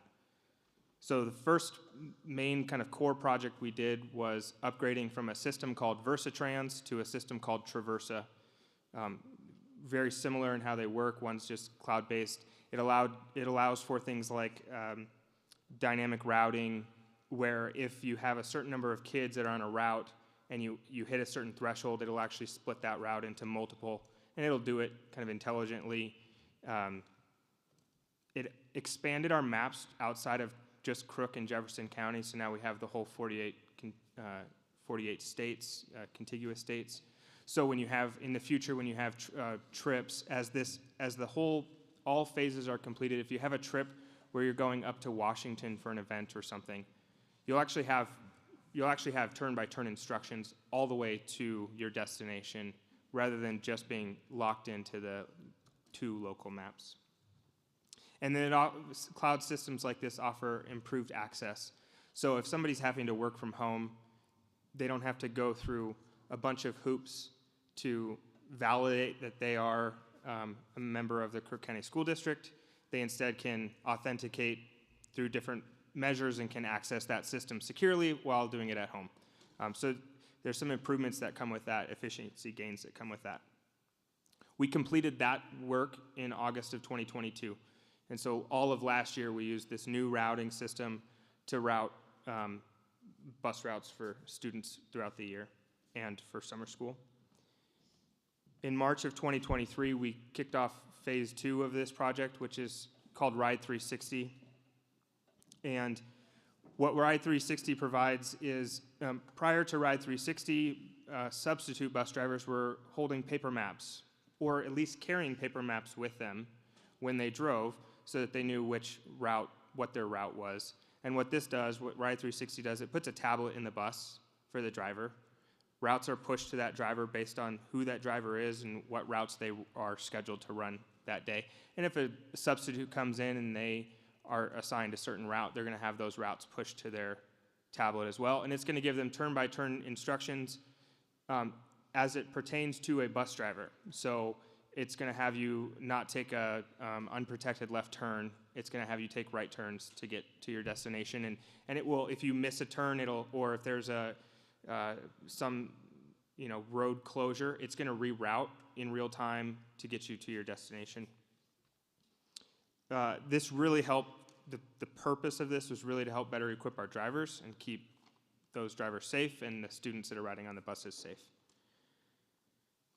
Part 2 of phase 2, so you have tablets in buses now, and so then part 2 is a feature enhancement to that, which we started in August of 2023, and I'll hand these to the board so that you can see them, but yeah, that'd be great. So we issued lanyards to students with paper badges on them, and we did this at the K-5 level. So the yellow lanyards you'll see is for all of our kindergarten bus riders, and the blue lanyards are for any bus riders that are 1st through 5th grade.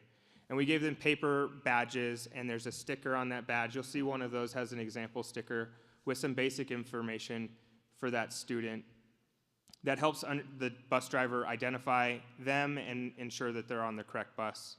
And if a badge gets lost, they can get it back to the school or to the teacher that it belongs to. And this was really, the purpose of this, I think, was 2 parts. One, it's to ensure that drivers have the data necessary to be able to, in real time, if a student doesn't know or if a rider doesn't know which bus stop to get off, or if they're on the right or wrong bus, a driver can help identify that fairly quickly, and then also really just in trying to improve student safety with that.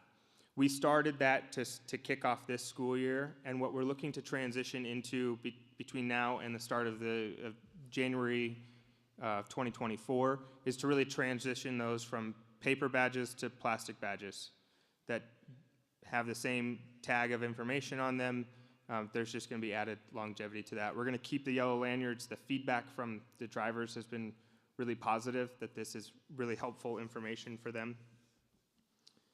So between now and January 2024, we're going to look to provide those plastic badges to students. There's also a Ride 360 mobile application that parents of bus riders, of our student riders, can download and install, and they can sync up with the transportation department. And what that mobile application will do for me, if I'm a parent and my child rides a bus, I know what stop location, what stop time, what bus number my student is, or my child is associated with. And I have the ability, if I would like to activate my child's card, and they'll actually be able to scan onto the bus. And if they scan onto the wrong bus, that tablet in the driver's seat or next to the driver will actually tell the driver, this student does not belong on this route. If my student tries to get off at the wrong stop, it will tell the driver, this student does not get off at this stop. So for those parents and students that choose to do that, they have the ability to do that, and then the parents can actually see on that app, here's the stop location, here's the stop pickup and drop off time, here's the bus number, and yes, my student got on that bus or is on that bus, or my student actually checked off of that bus. Does that make sense? That will be work that's happening between now and January of 2024. The third part to this multi-part upgrade to the transportation system is really looking at field trips and athletic events. And the school currently uses a product called Trip Tracker for actually like setting up field trips or transportation for athletic events. And that Trip Tracker right now is part of the old system on the server that we own. And it's the next thing to be upgraded and kind of folded into this comprehensive product. And so we'll be kicking that off hopefully this school year. We'll be meeting with Tyler and kind of kicking off that phase of the project. We don't know all the details at this point, but we do know that the expansion of the maps is going to be helpful. It will provide bus drivers those turn-by-turn instructions to get to their destination, whether it's a field trip or an athletic event. And students that would like to have a card, or parents that would like their children to have a card, the same would apply. They can scan on, and parents can ensure that, you know, my student coming home from an athletic event is on the bus and on the way home. The final phase of this is really looking at the maintenance within the transportation department. So if a bus breaks down and it needs work done, right now that work is captured in a completely separate system. And so you can imagine that there are some communication gaps that can occur if the maintenance work is happening over here and there's no easy way to tell the drivers or even Michelle the status of that maintenance work. That communication gap can be difficult. So we're looking at actually upgrading to the maintenance system that's part of this big package, so that you can have a driver indicate that there's an issue with a bus, can send that work order off to the bus maintenance person or people. That work can be completed, and that driver can be notified, all within one easy-to-use system. Does that make sense? So that's the final, that would be phase 4 of a multi-part project. We're probably not targeting this year to do that. It would really depend on how the Trip Tracker upgrade goes. With a lot of this, there's a lot of change management that happens, and there can be change fatigue that occurs, and so we're really trying to make sure we get each phase working as it should before we move on to the next upgrade, and we don't want to overwhelm our bus drivers with those changes that occur. So that is what the multi-year large upgrade to the transportation system looks like, and I'd be happy to answer any questions that I can in my capacity or Michelle can in hers. Eric, I have one really quick. So that's live, right? Like for a parent, it's live. They can see where their student has gotten on the bus, and then they'll only see when their student gets off the bus. It doesn't actually track them like, oh, you're here and you're here and you're here. It just says you got on the bus, and then, oh, look, my student got off the bus. Yeah, there's essentially a timestamp that occurs, right? Scan on happened on this bus at this time. Scan off happened at this time as well. And what is that going to look like for sports? Do you make a badge per sport? Does the badge follow per kid? Because I have kids that ride buses to and from home. I have kids that are in multiple athletic events. So what does that look like? Do they have multiple badges that they have to keep track of? Or No, does one fit all? It wouldn't be multiple badges. It would be one badge for all. I think knowing that Trip Tracker isn't going to happen and really be implemented, it will.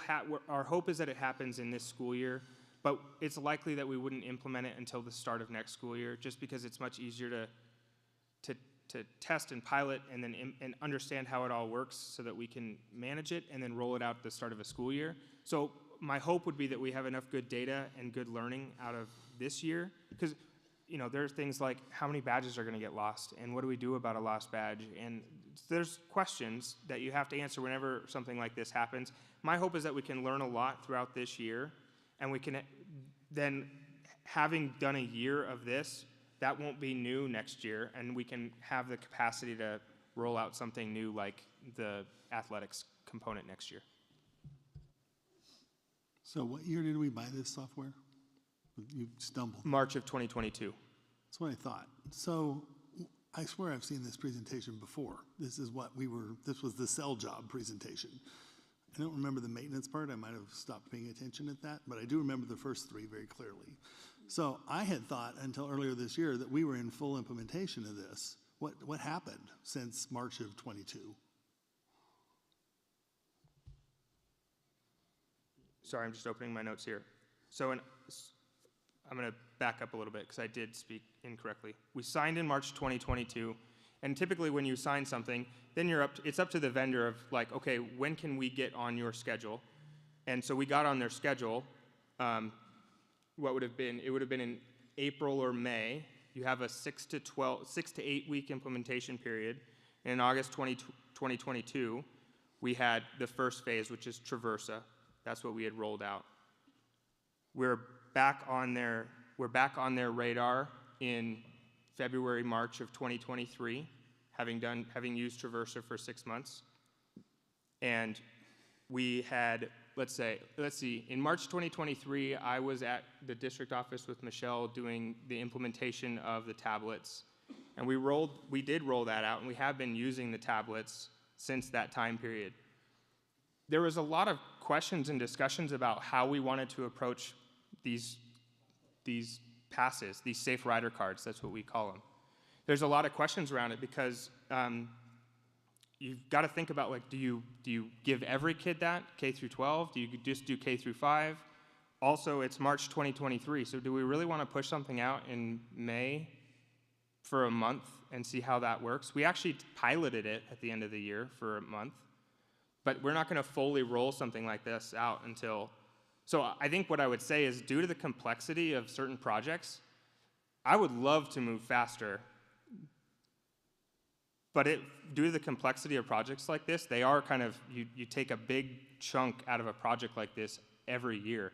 Just with the ebb and flow of a school year and how it works and the timing of things, you've got to think, like, do I really want to start a pilot or start rolling something out in October when you have a week off for Thanksgiving and 2.5 weeks off? So then you're pushing into the new calendar year, and then you've got this dwindling time frame that you can have an effective rollout. So you really do look at a yearly cadence for things like this. And my experience is that if you take your time and you roll something out thoughtfully and you do a pilot and then you get feedback from students, from parents, from bus drivers, you're going to have a much more successful long-term plan, right? I don't want to put in a system that we're going to use for 3 years and then come back and say this is now inadequate. In everything I like to do, I want to shoot for 5 years or longer. This is a system, and if we roll it out, if we continue to roll it out with the cadence and the thoughtfulness that we have, I think it can be a 5 to 10 year system. And I would rather take the time to go piece by piece and get it right and be able to look back and make adjustments before we actually in a live environment that will have the long-term success as opposed to a short-term success but a long-term failure. That is not as meaningful for me, and it wouldn't be what I would recommend. Scott, it also took us some time to learn the beginning of the system, so we actually did the switch from over to Traverse It probably the worst time of the school year, which was in August. So we were learning a completely brand new system, and we had to get good data in it before we could start using the tablets because they go based on the data that we put in it. And so it took us time to get that cleaned up and that correct in order for it to be correct for the drivers, and then learning. So it's been, some of it's just the learning curve on the user end as well, so that we always are moving forward with the best possible data set and people feeling comfortable with what they're doing before we add the next piece to it. I guess it's a traditional tension in the IT world between wanting to do it right, wanting to do it with quality, and also wanting to do it and protect the safety of children. I mean, we've had some reports of near misses in the transportation system this year, which fortunately were cleaned up before they became issues. So to me, there is some urgency to get it implemented in order to protect kids, but I do also agree with your view that we don't want to have to go back and redo it because we've moved too fast. So thanks for your work on a complex project. I hope you can come back and tell us it's full and working in maybe February of 2024. I look forward to that opportunity. I'm excited to have it done, and we're ready to be there. Can I ask a question to kind of piggyback off of what Scott said? I know there has been several reports of kids that either missed stops or got on wrong buses. What are we doing at the elementary school level to ensure that their safety is our top priority? So since we implemented the cards, where'd they go? Over there. The drivers are checking each day. We have had, typically the first week of school, kids follow their friends and get on whichever bright, shiny yellow bus looks nice and that their friend is getting on. This year, with the implementation of those, we had 2 students that got on wrong buses but never got off at a wrong stop because they were able to know who was getting on and realize that when the kid said, I don't know where I'm going, they were able to find and know the name of the student in order to be able to call in and get that taken care of. So those have helped tremendously. So their little tags, their lanyards, how long have they been implemented? Since October, or did they start in September? They started at the beginning of the school year. Yeah, I think like day one. We had them delivered out to schools and distributed to classrooms in very late August.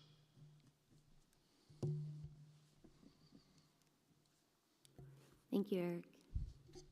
Thank you for your time. Leland's right on cue. Leland and Michelle, you're up next.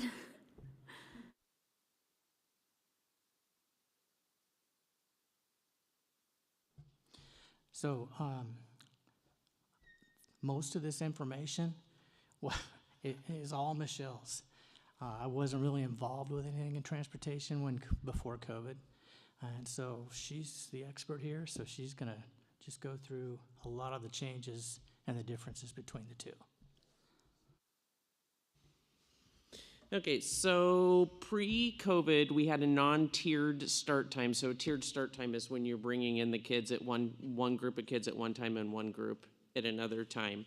So we had the non-tiered start time, and we were always a little bit short drivers. So we had somewhere between 27 and 31 drivers, give or take the time of day. And the kids came in mostly elementary on one bus and secondary on a separate bus. We had just a few type 10 routes, and those are our vehicles that are either cars, or we are now buying the type 10 vehicles that are school bus constructed just because of the higher safety standards. And we had very few kids. It's kind of like the homeless McKinney-Vento stuff, the foster student things where we're going to Madras or Bend or Sisters or wherever to pick up those students to bring them back. We also do some transportation to a day treatment center in Bend. Pre-COVID, there was a lot less of that going on for us. We just didn't have much of it. And we were transporting somewhere in the ballpark of 1,000 students a day. And then currently, with about 23 routes. And currently, we have 14 routes. We're transporting about 1,500 students. We have 3 special needs routes. Now, pre-COVID, we had roughly 10 to 12 kids on a special needs route, and that was K through 12. Right now, I have 18 and 19 grade school students on a special needs route. So that has gone up considerably. Our ridership is going up considerably. And right now we are transporting students from Bend, Terrebonne, Madras, and Redmond back to Crook County. So we currently have 3 special needs type 10 routes that are McKinney-Vento students, which are your homeless students, and then our foster students. And then our students, we have an uptick in the number of students that are going to a day treatment center in Bend. So we are transporting 2, maybe 3 students currently.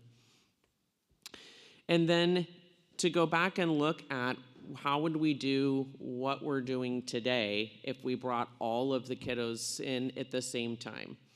So to do that, we would need somewhere about 25 general education routes. And why we say that is currently, if I have route 1, say, that route does an elementary route that's full, and then does a secondary route that's full. So in order to bring all of those kids in at the same time, that's 2 drivers and 2 buses now to do that. So with our 14 routes, we only have 1 elementary route that does not do a secondary route, and I only have 2 secondary routes that do not do an elementary route. So most of those drivers are doing double duty. They're doing both. The other issue that we throw into it is that we also do the transportation for Powell Butte Charter School. And so currently, those students are able to come. We are able to provide them transportation from the middle school to the Powell Butte Charter School. And then the kids that live in Powell Butte have a bus route. And then we can bring them back to the middle school, and the students that would like to have that are able to transfer to another bus and get that bus ride home. In a non-tiered system, that doesn't work. So the only thing that we can offer them is the ride to and from the middle school. We aren't able then, because of without them changing dramatically what their times are that they use their schedule. How many students are you talking about from Powell Butte that use that system? I'm going to say we probably have close to 60, 65 kids that ride to and from the school, to and from town. We provide transportation on a separate bus for 40 kids that do sports at the middle school. And we also provide transportation for probably 60, 65 kids that live in the Powell Butte area. If we were to do the non-tiered system, as I said, we have a whole lot more special needs kids than we had before. We would not be able to put them together. Those buses are at capacity, and truthfully, If we have the drivers, we should probably provide one more just to spread those out. Those kids need a little bit more space sometimes. And with 18, 19 kids on a bus, that's not a whole lot of space for them. So we would have to at least double what we're doing with the special needs routes, although depending on where the year, the middle school, high school routes are a lot less. So some years we can combine those down. Some years you're gonna need more. It just depends on where we're going and how many kids transition up and still need those services. I did put down, it says 70 full-size buses, and that's a typo on my part. It should say 40 on your sheet under the non-tiered start time.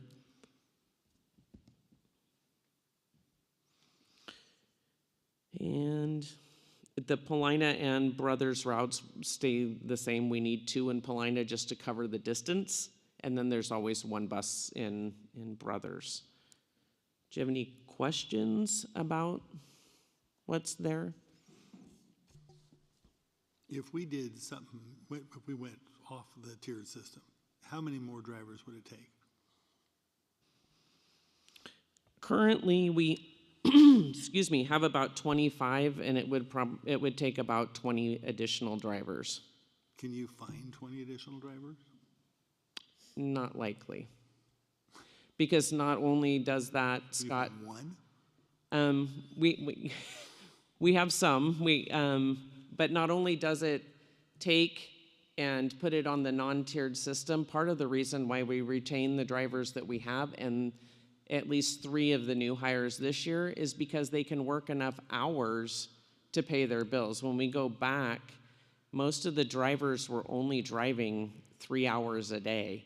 And that takes up, if you think about that, we're asking them to come in at, 5:30 in the morning, work till 8, go home, come back at 1:30, and work till 4. And they're only working 3 or 4 hours a day, but it's taking their entire day. And so that too is a struggle for retention. Thank you.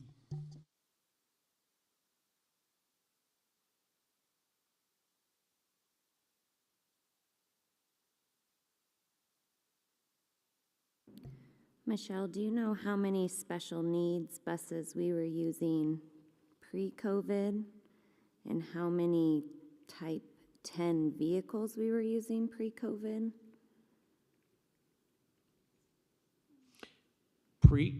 Pre-COVID, we've always had 3 special needs routes. So we had 3 with a spare bus. We currently have 3 with an additional bus. Am I answering your question?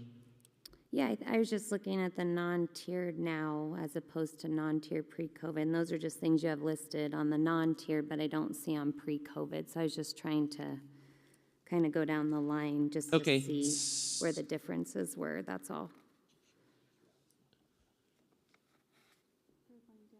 So we have...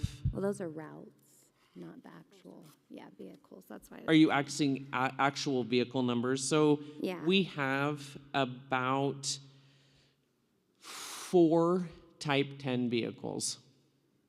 Okay, so you need 2 more of those too. Okay.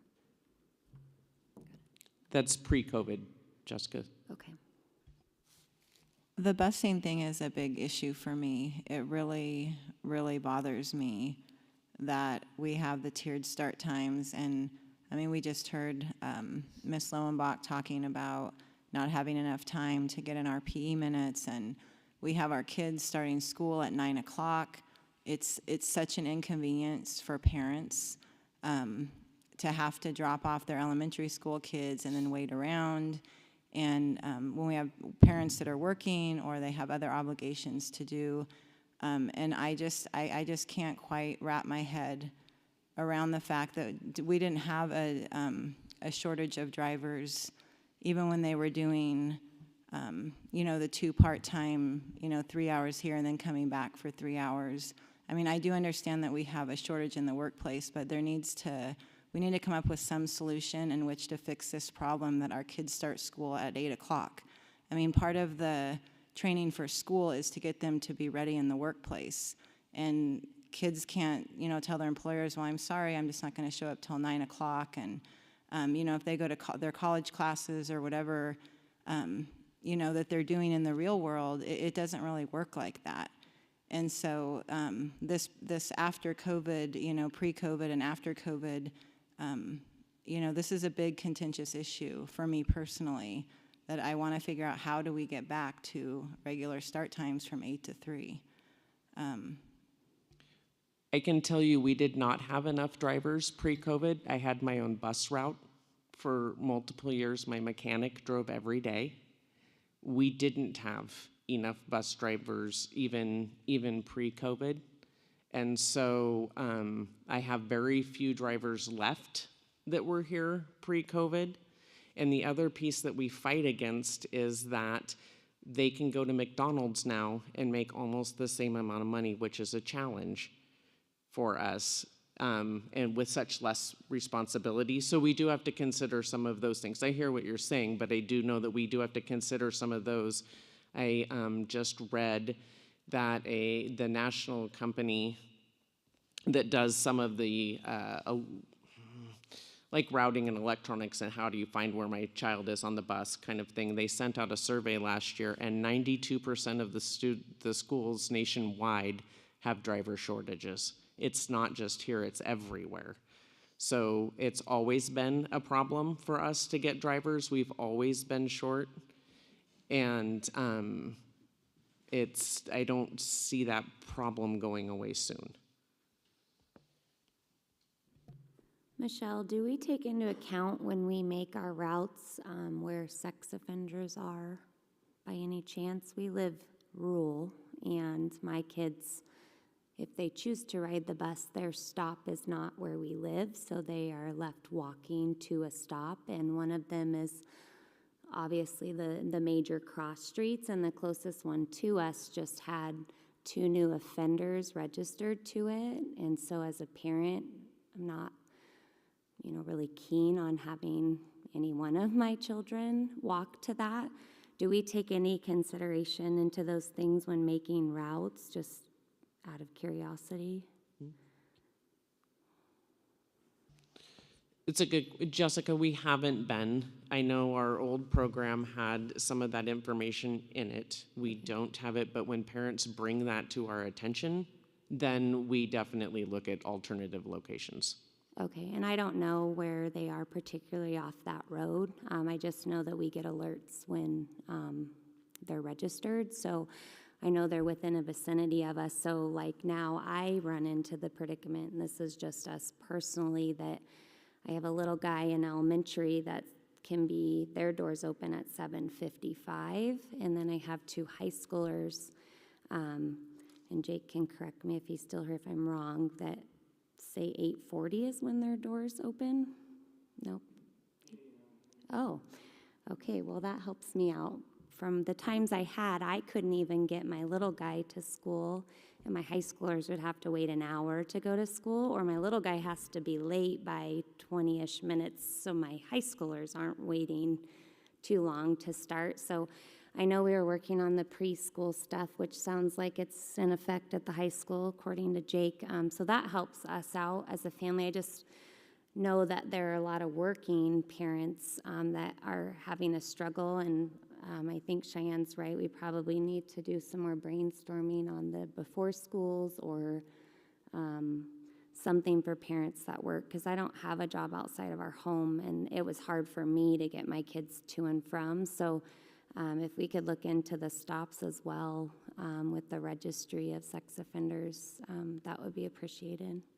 And I think that's Absolutely. my issue too, is that you have parents who put their younger kids on the bus to get to school early, and then they have, middle school or high school students maybe that don't drive, and then they're left, unattended to walk to bus stops or to, and there are registered sex offenders and things going on in which it's just a really unsafe place for parents and for kids to be at. And I know that I'm really grateful for, the schools getting the doors opened early, but this is a problem that needs to be fixed.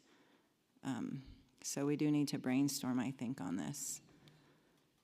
Okay. I do think we need to brainstorm on this because we are not universally agreed on this. Maybe we'll have to have a vote on it someday. I am not in favor of a non-tiered start system. It is more cost-effective for us to go out and hire more IAs and run before-school programs than it is to hire 20 bus drivers that we can't find, not to mention the number of buses we'd have to buy. So maybe we need a work session or something to work this through.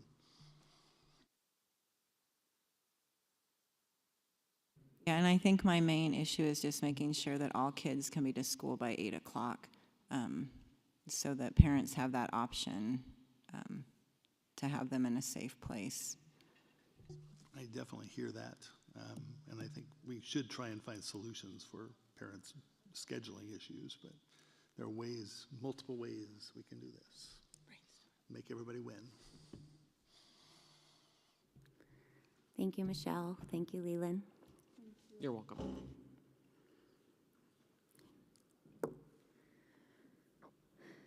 So our next topic is the health standards. And this was brought to our attention at the Paulina meeting by a parent that had asked if we had looked into them and what ODE was proposing or recommending. I, at the time, personally had not looked into them. Sounds like Scott had at least had an overview of them by that meeting. I agree with Scott that there are some things alarming within the proposed standards. We wanted to potentially look at discussing the options of potentially writing something in regards to them. After conversing with Scott, it sounds like we do have a few options, one of which Dr. Yucca reached out to me in a sense of him putting forth a statement on behalf of the school district. So I wanted to bring that topic to the table for Dr. Yucca in a sense of what would we like to do as a district in regards to the proposed health standards. Madam Chairman, a couple facts that have come up afterwards, some of which came up tonight, is that I thought the comment period was still open for the health standards. It sounds like it was closed, and then it was reopened, but they didn't tell anybody, and now it's been closed again. So that leaves us without an option to formally comment during a comment period. I can't imagine the ODE would not accept input from a school district, even if they had to do it informally, given the districts actually have to deliver the content. My thought, when I thought we had time, but it's still an idea, is rather than just have the board try and wing something off or the superintendent do his best to figure out his own health expertise, is see if we could pull together some of our health instructors and have them write a draft letter for the board to consider around what is at issue with the content. My personal belief is that what's mostly at issue with the content is it's too much, too fast, too early. And you basically should clump your human sexuality education into 3 buckets. Kids, kindergarten through probably 3rd grade, are learning their bodies, learning what their body parts are, whatever kids learn about just being humans. And then from about 4th to 7th, we teach puberty, because that's what kids are going through at that point and what they should expect as their bodies change. And then by the time we get to 8th, we have to get into sexuality, gender, or some of the other things that are out there. But those are clumped very age appropriately, and there's a way to deliver. But I think that the standards just went into social engineering so fast, and we're just going to immerse kids into one worldview from the earliest days that they're driving the system beyond what kids should be able to handle at that age and what parents will put up with. So I'd love to see our teachers have that option to at least weigh in on the standards, whether the state will pay attention or not. But then, after I had that great idea, which was a great idea, then I heard a really even more intriguing idea that I want to call out my colleague, Ms. Edgerly, and let her talk about it, because I thought it was really a cool idea. Maybe you didn't want to talk about it yet. Well, sorry about that. It was just an idea to to maybe have Crook County write their own health standards, get together with our teachers, our health teachers, and have them put together like a Crook County health curriculum, and then we could take ODE's curriculum and then we could offer it to parents to say, Crook County health curriculum, if your kids want to take this, and then if they don't want to take our curriculum that's written based mainly what Mr. Cooper was talking about with age-appropriate content, hygiene, you know, our health teachers now, I think, are doing a really good job of sticking to the basics. And then if there are parents who want to go with ODE's health standards, then we could offer a class, and then we're in compliance with ODE, but we are giving parents the option to take the Crook County health class. And we would have to give our health teachers a stipend probably to write that curriculum, but it would be something that was in, you know, obviously meeting the health standards, but also giving parents the right to be in charge of their children's health and what fits our, you know, their parental values and Crook County. So there'd be two different options there. It's just an idea. So I'd love to have that ran by our teachers. I think that's a fantastic idea. They're the most knowledgeable in that field, and I know at least two of them have been here for some time. I don't know that we have any more than that, but I don't know if Dr. Yucca, could you reach out to those, I don't know if you'd reach out to their supervisors and maybe ask if that would be something they'd be willing to do or wanting to do, or if they have a different idea. I think that it'd be great to get their opinion. Like Scott said, where the window was open, then it was closed, then we opened it again, then it was closed. So I think maybe being a bit more proactive, like Scott and Cheyenne said, might benefit us moving forward. Then we have some options as well, recognizing the parents having a decision as well. Yes, I'm very interested in this discussion. Thank you for bringing these options to us, and would be very supportive of getting the teachers group together and offering them some leadership. But I like this idea of perhaps two choices. I'm very much in favor. Okay, could you just follow up with us maybe our next board meeting? Would that work? Is that enough time? Okay. Yes. Anything else on the health standards? I just wanted to say that this idea of writing your own curriculum I find very intriguing. You saw me earlier trying to wiggle out of PE standards, so I'm always up for trying to wiggle out from under the standard. Carrie Lowenbach will have to research and get back to us, but I have always understood that we are not required to choose from the state's recommended textbook list. If we can find another text which meets the standards, we can offer that text up, and as long as it's approved by ODE after review, then it will be accepted and adopted. I never heard of anybody writing their own curriculum in place of a standard textbook, but I don't know any reason why you couldn't crosswalk your own document to that, and it would be a very interesting trailblazing, that's a good way to put it, idea for Crook County to undertake. Thank you for bringing it forward, Cheyenne. Well, and I think the only issue that you run into when you write your own curriculum, and you can correct me if I'm wrong, Carrie, is that if you don't adopt ODE's curriculum, then you leave yourself open for, they can come back, they say, for lawsuits or something else. But for me personally, I would like to see us try and trailblaze this. You might violate Division 22, Cheyenne. Sure.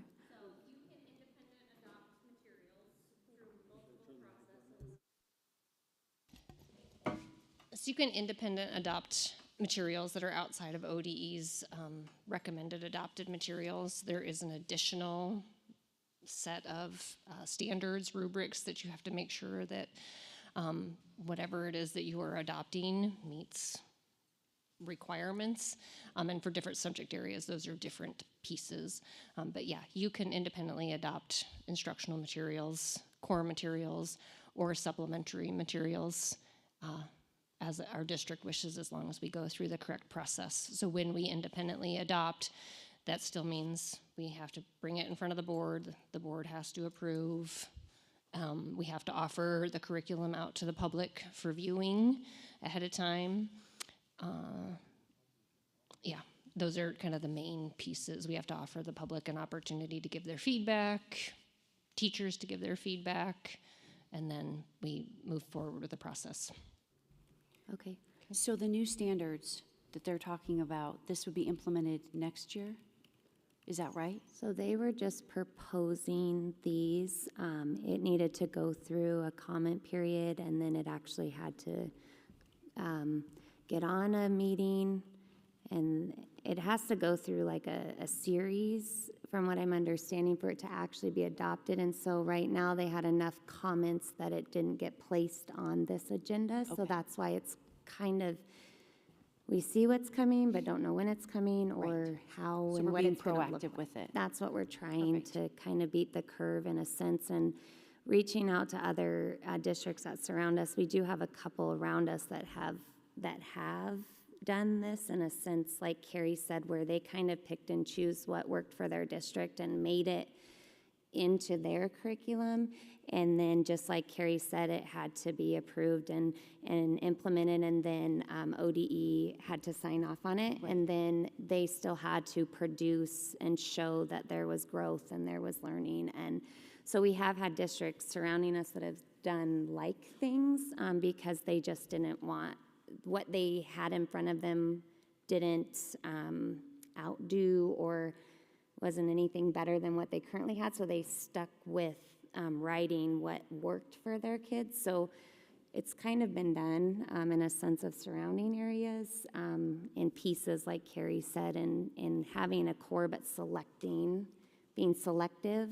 So I think our teachers definitely have the knowledge to be able to give us something. I just want to make sure we weren't pressed for time, like, okay, they're going to implement this as of January 1 or whatever. No, and then we don't adopt, usually those updates and standards will follow curriculum adoptions, and so health standards aren't up for, or not health standards, but health curriculum isn't up for adoption for a full calendar year. Oh, good. Okay. From now, I'm trying to think, yes, this year. So we have time. Yes, this year is science, and then the following year is health, followed by social studies. Okay, thank you. Yep. So we do have a margin. Okay, thanks, Carrie. Okay, anything else for health standards? Okay.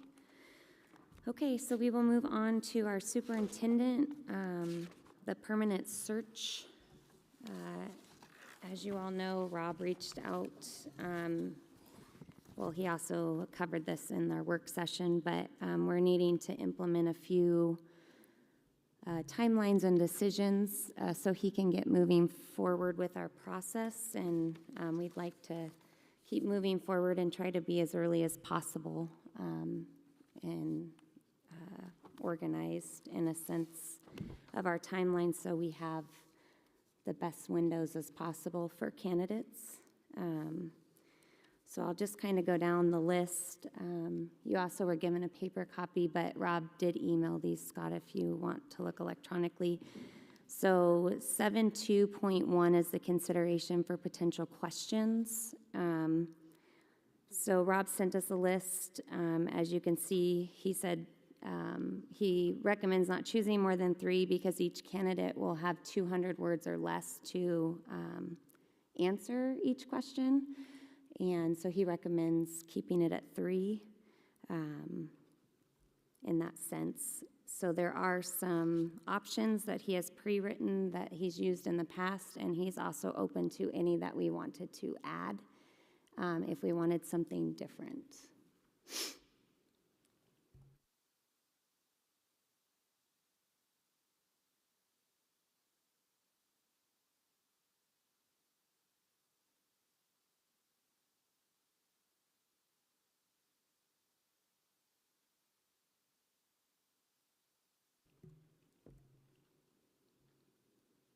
So I can say I like number 1 on the list. Tell us about your leadership style and results you have achieved as a leader in a school setting. I like to see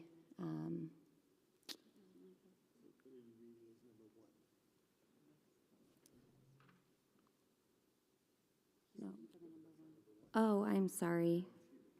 I'm sorry. It's 5th on your list. I have it labeled as 1. I'm sorry, I'm tired. Sorry, number 4, 5 on your list. That was my fault. I'm sorry. I like to hear about people's background in a sense of what leadership they have. So I think that you can get that from someone's resume, but I also would be intrigued to read a little bit more thoroughly into the achievements they've seen within their leadership.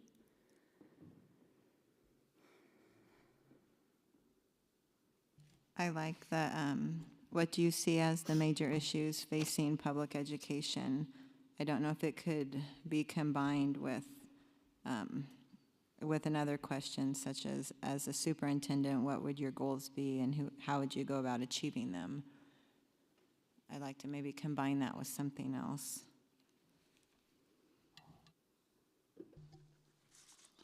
I like the one that asks, write about a time you created and sustained a positive culture. What strategies did you use and how did you know they were successful?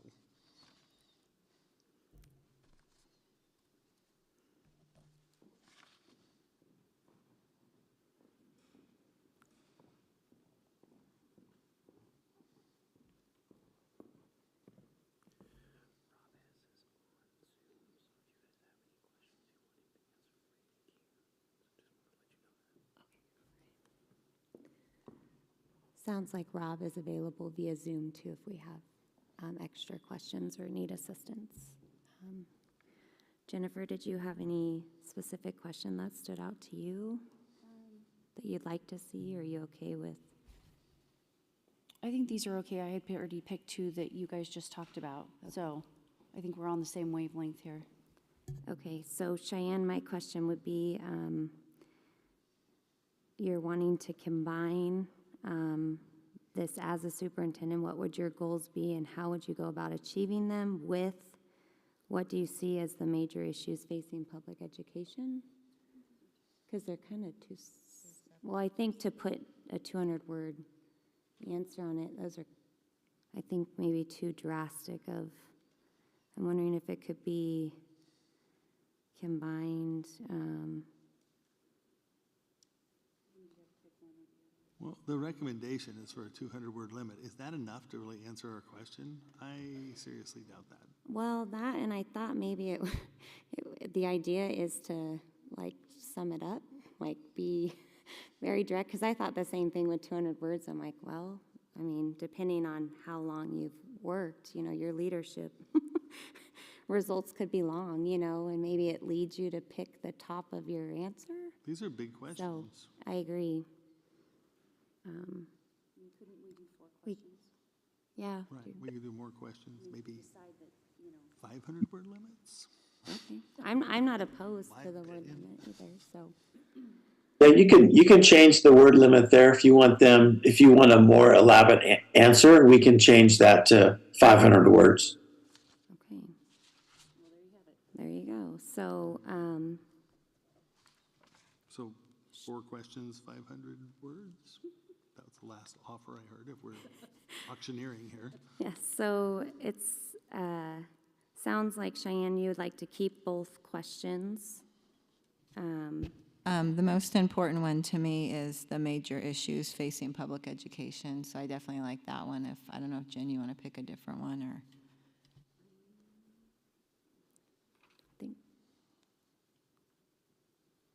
I think she said 2 of the ones that were picked.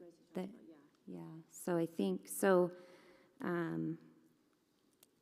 With this, it looks like we're going to utilize. Tell us about your leadership style and results you have achieved as a leader in school settings with a 500-word limit. What do you see as the major issues facing public education? 500-word limit. And write about a time you created and sustained a positive culture. What strategies did you use, and how did you know you were successful with a 500-word limit? Did I document that correct? That's fine. Okay. Okay. So my question is, Scott, in the end, is the action to vote on all together? Do we need to vote on all separately? No, we didn't have to vote. We reached consensus. Just Okay. ask if there's any objection and move on. Okay. Okay, so any objection to that?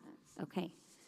So 7.2.2 is the timeline for our search, and Rob emailed over kind of an idea or give you kind of an outline, and just putting in dates. We can move, change, and do how we see fit, obviously.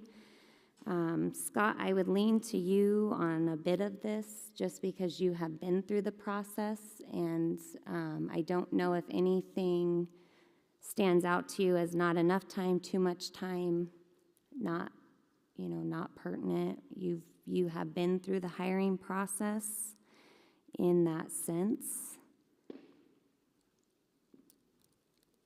So, Rob, we're not going to finish reference checking till March 1, but we're going to start interviewing February 10th.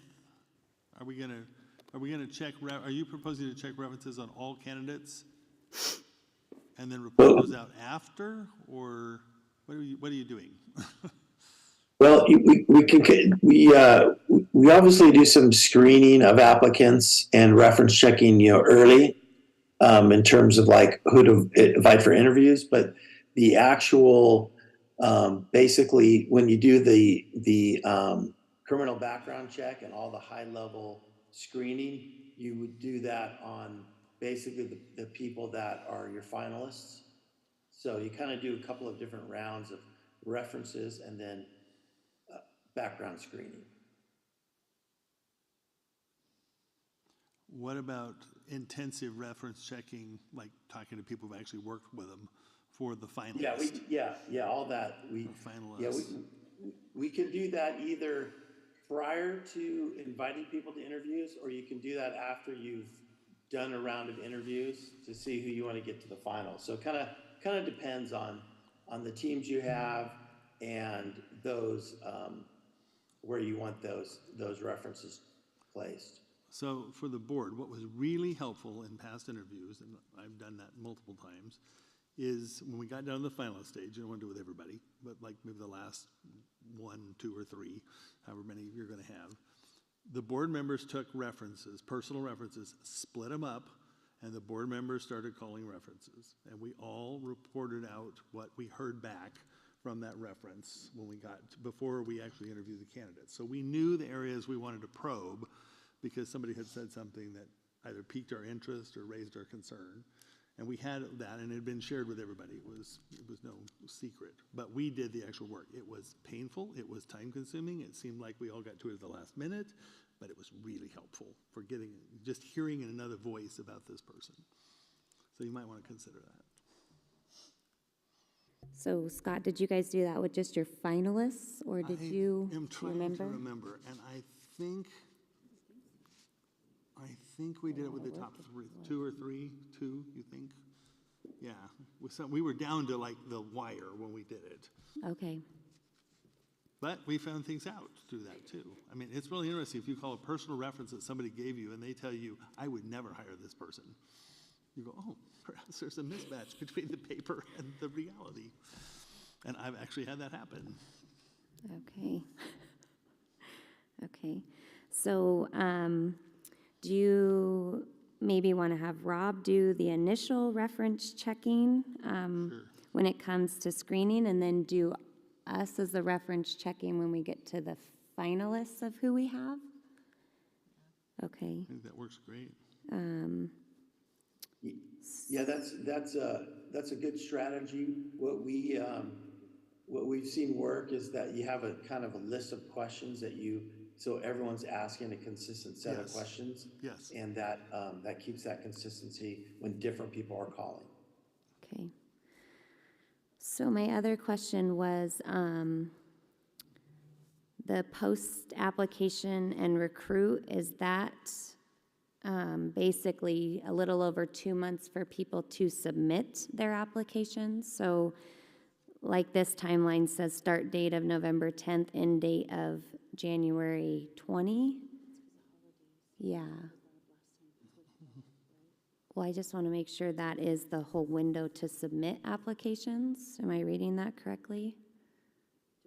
Yeah, we would get that application up by that time, and then people would have that amount of time to apply. So it would be out there for a while.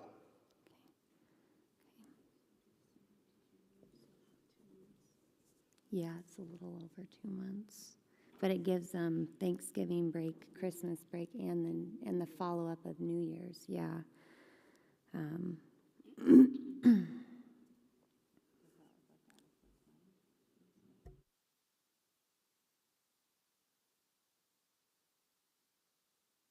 Rob, one thing I've seen done before, I don't know that I ever thought it was all that helpful, but some people did, was we scheduled time to go to the finalists, the single finalist community before we made a hire, and have a couple board members go to the local version of the Tasty Treat and find out what people thought of this person.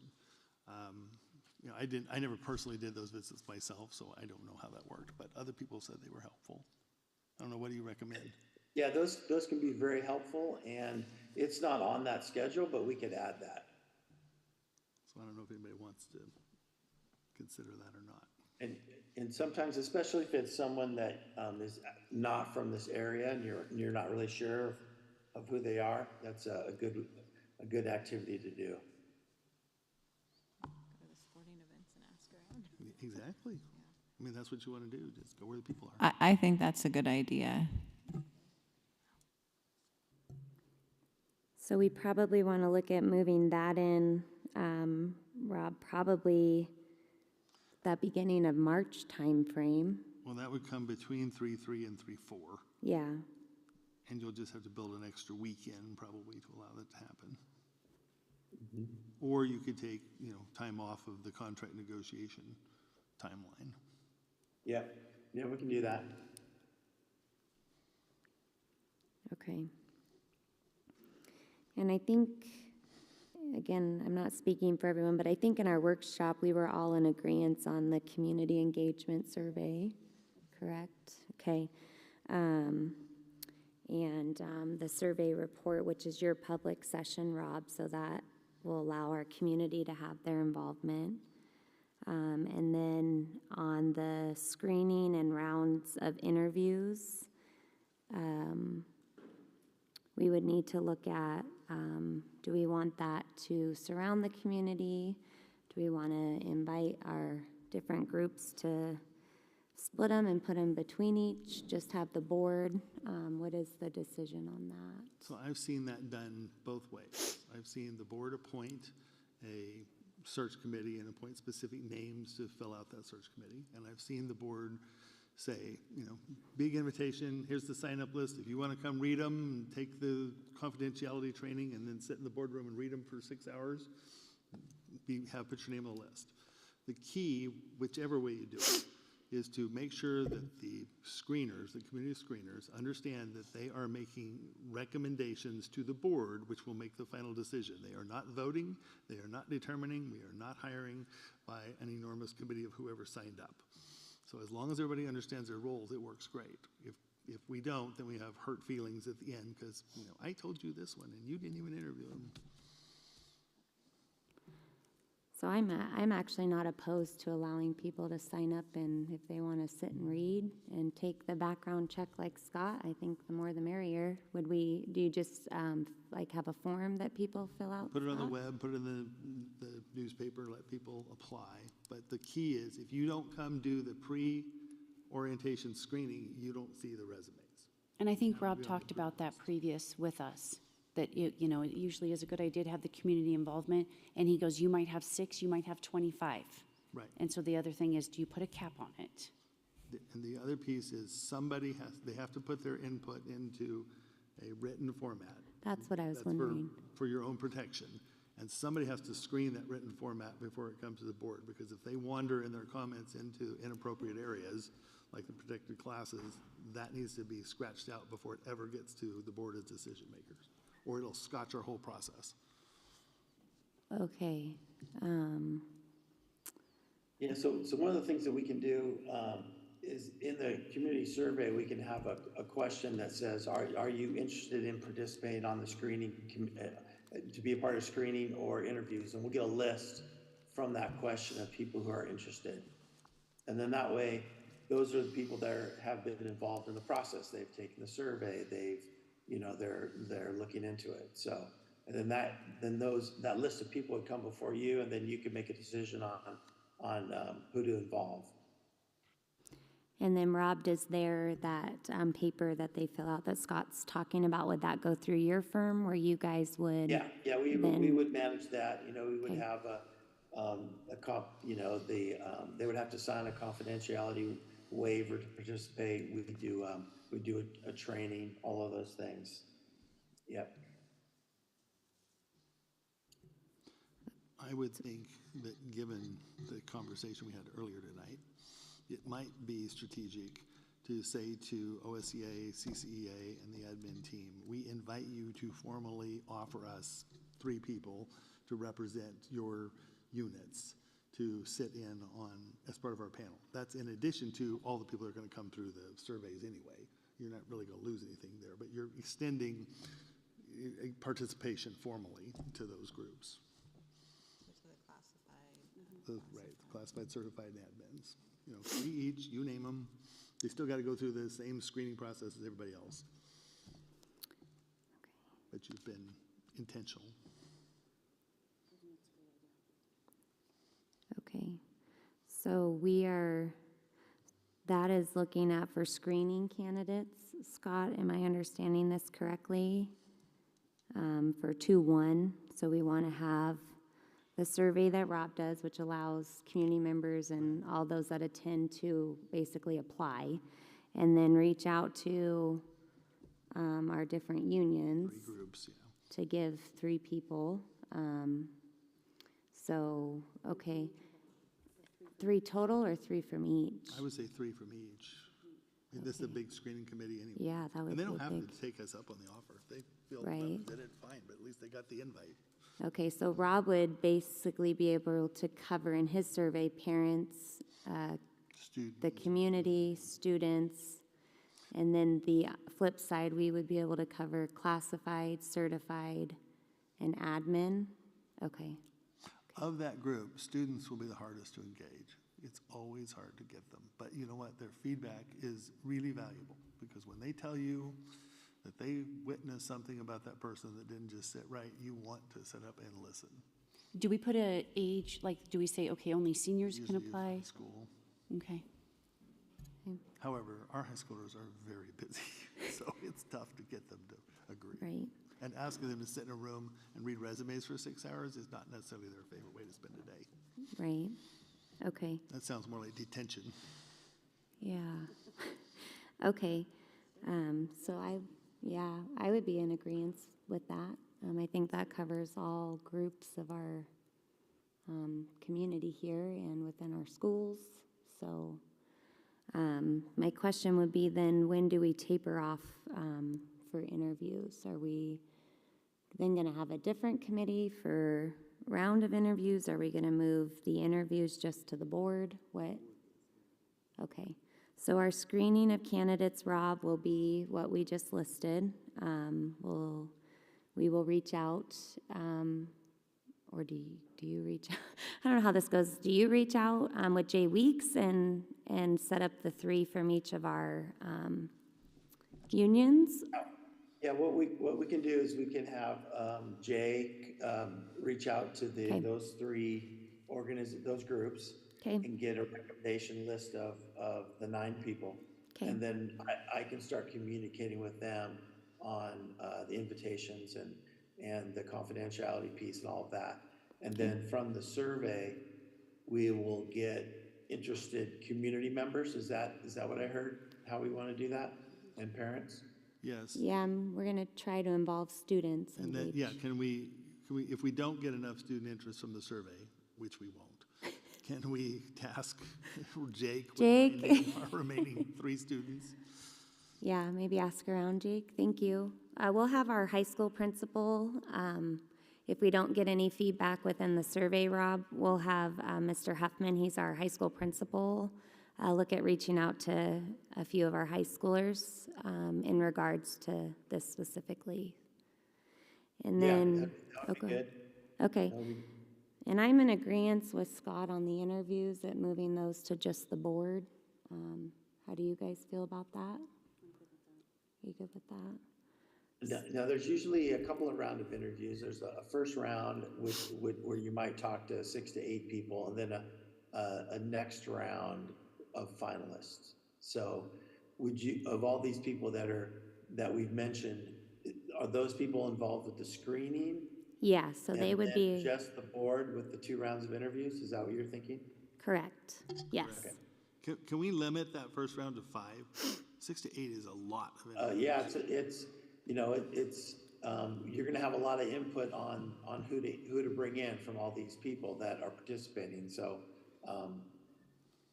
yeah, I mean, it's depending on if it's a really deep pool or, you know, I think, yeah, 5 to 7 is will be a lot of people to talk to, so.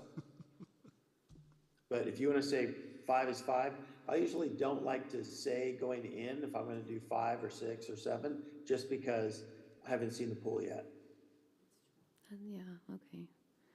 So I guess I could agree with that. I mean, you've done this before, I mean, Scott, but. My hope is it's a soft agreement, that it's a not more than 5, but, and it could be less if we don't have quality, but you know, Rob, you see the break in the resumes. It's real easy. There will be the high quality ones, and there will be the medium ones, and there will be the no way ones. Yeah. So where's that break fall, and how many people lie above it in the high quality group? Yeah, and I'll bring you that data, and then you can decide. But if we have a target that we want to interview 5 for that first round, we can definitely be communicating that to the folks that are helping us. I personally, Scott, if we had more of that high-end tier candidates, if that happened to be 8, I would. Oh, yeah, totally. I would be open for 8. So I think, like Scott said, maybe that's a little bit more of a loose terminology and a sense of what our applicant pool looks like. Okay, so next on our list is establish the superintendent's salary range. Jade, you want to come give us an overview of that?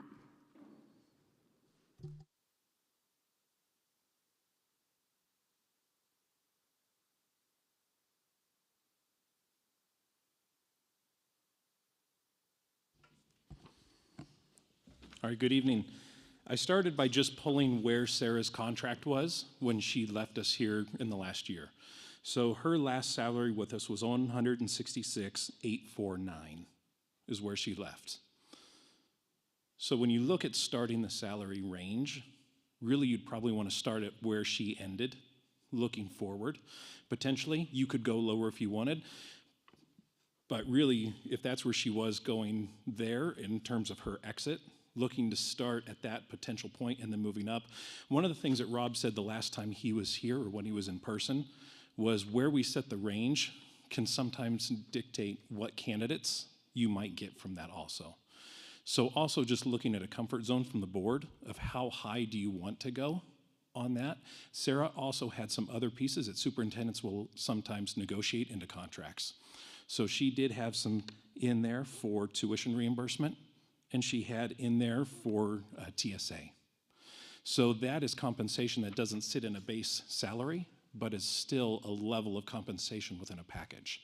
So as you look at a number, what number are you comfortable going with? In Sarah's compensation total, it was higher than the $166,849 because of those 2 marks. So she had the tuition reimbursement as well as the TSA in there. The tax sheltered annuity for retirement. So those 2 pieces that she negotiated in that last contract would also then go into the base level. Her base level then at the end of the day, when you added those 2 in, was actually $193.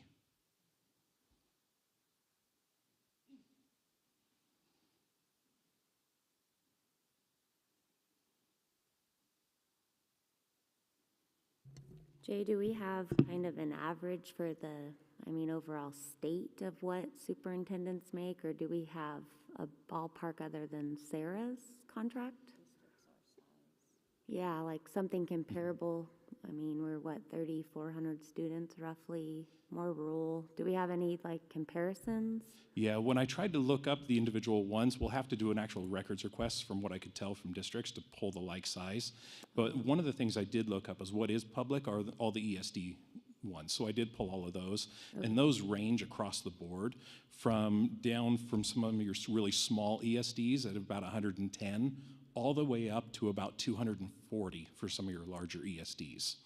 So their range is quite large, but that's also just the size of district of what they serve. So I guess our baseline of what we're coming up with tonight would be like Sarah's 166 number, and then we might be looking at things added to that depending on what negotiations look like, or are we trying to come up with an overall, we're not willing to go above 193 because that's the encompass of where Sarah was at. What are we trying to establish tonight, I guess? Is it that base and then there's negotiations from there, or? Normally what goes on that application is a range, and the range is normally what's put out there. Not the whole compensation package, but normally the salary is what people are looking at when you see the range. I give you the whole amount so you know really what was being encumbered in the superintendent contract last year or going forward. So that's why I give you that full number. But normally when you see that range, it's for salary. Okay. Didn't Rob give us some numbers last time he met with us? He did, but I remembering couldn't. he did, I don't. Yeah, and I couldn't find him in my notes. Rob, are you still there? Yeah, I'm still here. Yeah, I think, a range of, 160 to 190, that's a pretty, that would be pretty attractive to folks. I think, the North Bend just hired someone at 175. So They're comparable to us. that range would cover if somebody was brand new, they just were getting started, or if they had experience, that would be a good spot. And then usually you just recruit, like Jay said, with the salary range, because those other negotiated items are you're not really sure what someone's really interested in with those. So the salary range is the key thing. Is there any way we could word it so that we say we're offering a comprehensive package, which is like the wages plus the TSA plus the tuition plus whatever else is in there, plus, a comprehensive package plus benefits, so we can get a bigger number, but also not have somebody say, oh, well, you advertised 210 at the top, I expect that. Now I want my TSA and I want my tuition too. Yeah. Yeah, those are all things that you put the salary range in there and a comprehensive benefit package. That's the language that you use. And then when you start in with those negotiations, you kind of set that ceiling of if they're asking for other things, then that will, you kind of have that range that you're working from. So, Madam Chairman, I think our number ought to be, just to throw something out there, considering that Sarah was at 166.8 with a base of 193, right, that we ought to advertise our comprehensive package as 175 to 200. I agree. I was set on 175. So we'll see what kind of experience we get. Okay. And what the market looks like. And that's comprehensive. With, yeah. Okay. So are we agreeance on the 175 to 200? So we're gonna look at 175 to 200 as the compensation package, comprehensive. It's okay. We're all tired. Just to notate that, Jay, for you, because you'll be a big part of that. We already covered the community survey. That's a yes, Rob, if you didn't catch that. Yeah, got that. Okay, and then the last on here is the visitation day. And if I remember right, this was them coming to visit our district. Yeah, that's the day that we'll bring the finalists in to see the district. You can do your final interview, and the community can meet the finalists. So you're talking, two no more than 3 people. So we would just be picking a day that would happen. I would say that I would want that in our community to allow people to meet the finalists and kind of get a little bit of feedback in the end. Rob, is this also, in your language, the day that we bring the spouse or the partner in to look around the community with the candidate? Yeah, they usually come with someone, you know, so you don't really require it, but that is something that you can definitely encourage them to do, and usually they'll have someone with them, just depends, but that, you know, they'll tour the community, you'll show them things about your district that you are important, and then you'll also do that final interview, and then they'll do a Q&A in a public, you know, kind of an open forum type thing, so you'll get to watch how they interact with the public, and then the public will have an opportunity to provide feedback on the candidates. So I think in Crook County, with, you know, all of the things that have gone on, the community will want an opportunity to meet these people and give you feedback on them. Well, and just as important, you know, you can go through an awful lot of lovemaking with a candidate and get to their spouse hating the community, and you're done. It was all for nothing. That, to me, that is the most important day, because you want to show that spouse or partner a house they're going to like, some people they're going to like, a place they're going to want to eat, some wonderful recreational amenities. It's like dating, and they're totally going to fall in love with us, I hope. Because it's really awful when you put emotional investment into getting these candidates and then they just reject you because their spouse didn't like you. I may have experienced that in this process. I'm gonna say. Well, Rob, we may encourage the partner or spouse to come for visitation day for final interviews. But we do are in agreements of having a visitation day as well, left on our timeline. And it seems like overall we're in agreement on what you've sent, Rob, in a timeline. I just want to clarify that everyone is in agreement with that. Okay. Oh, yeah, I'm sorry, Rob. We do need you to add in, either take off in the time of the contract negotiations, for board members to visit the finalist town. The community I can do that. Between 3-3 and 3-4, and then we will need to adjust our timelines in order to do the reference checking between 3-1 and 3-2. So I don't know that necessarily the timeline needs to be adjusted as much as we just need to be on point to make sure we have our questions asked and phone calls made by the date needed. So I think that's just more of a reminder than adjusting the timeline. Yeah, we can do that. Okay. When is your board meeting in March? What are your dates of your board meetings? It's usually the second Monday, but let me look, just to make sure. We do have a listening session that month, I believe, so I sometimes get them confused. Our listening session is the 18th. I have our school board meeting on Monday, oh, I'm sorry, I'm in the wrong month. Yes.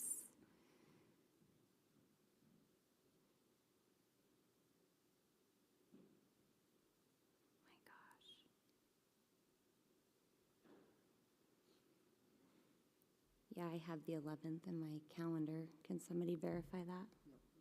Is that what you have to? So March 11th, Rob, is our scheduled board meeting for March. Okay, because that might be a good target date that, you know, you would announce the person. So we'll kind of do backwards planning from there. Okay. As far as like a day to visit the community, you're 5-day school week, right? You have school all five days a week? That's correct. Okay. So I don't know if there's a particular day that is better for something like that, like a Wednesday or a Thursday, or sometimes Mondays are good if people are coming from out of town. But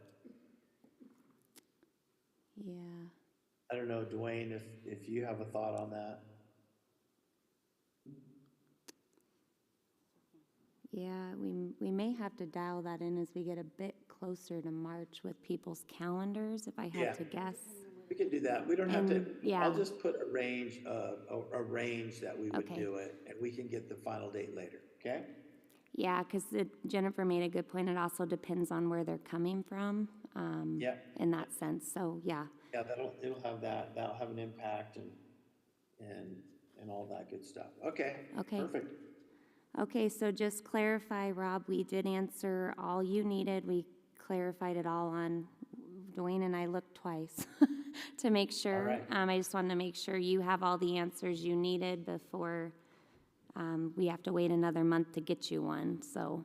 No, I've have everything I need, and we'll get this launched by OSBA conference here in a month. And if whoever's taking minutes there could just, I want to double check the questions that you want answered. So hopefully I can get a copy of just those questions that were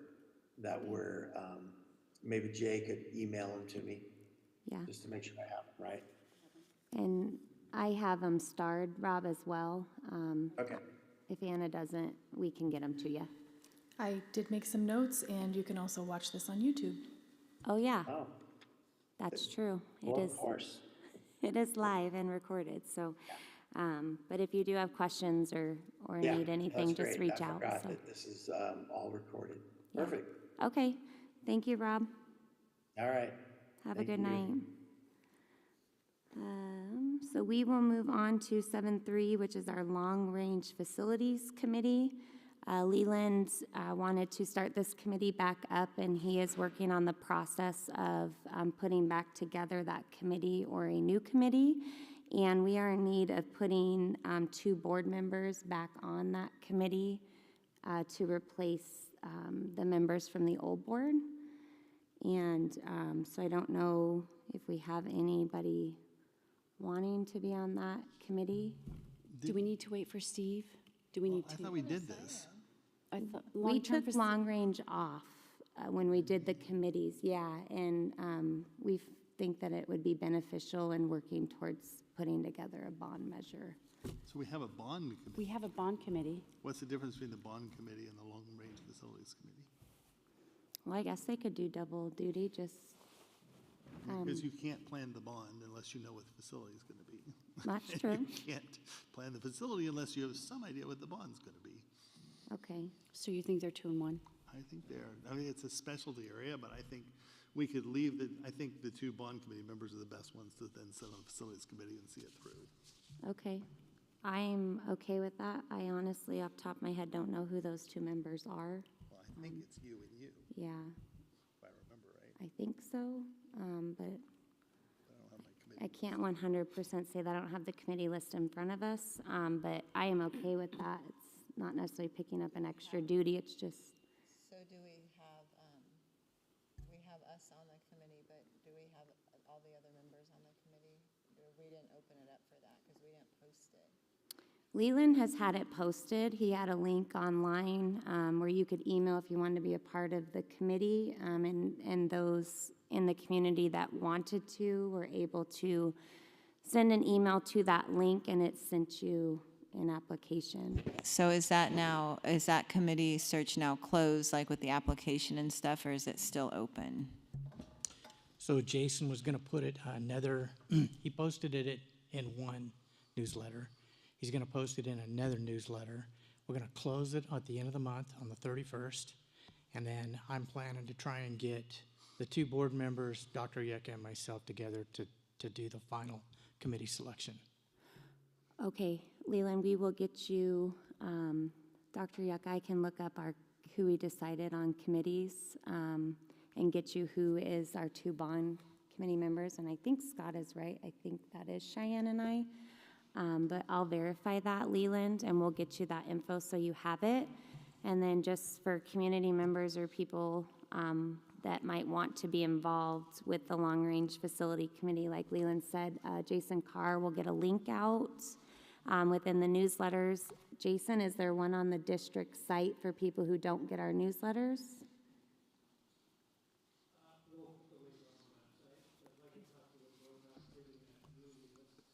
Yep. Okay. Okay, have we done that yet, or are we working on that? Okay, so right now Jason will add a link to the Crook County School District site for those of you that do not receive the newsletters from our school district. And Jason is working on an outreach to community members that do not have children or any connection to the school district. He's going to work on an area on our district site where you can actually submit your email and you go on the same list as everyone else within the district to receive the same newsletter updates that we're sending out to our district.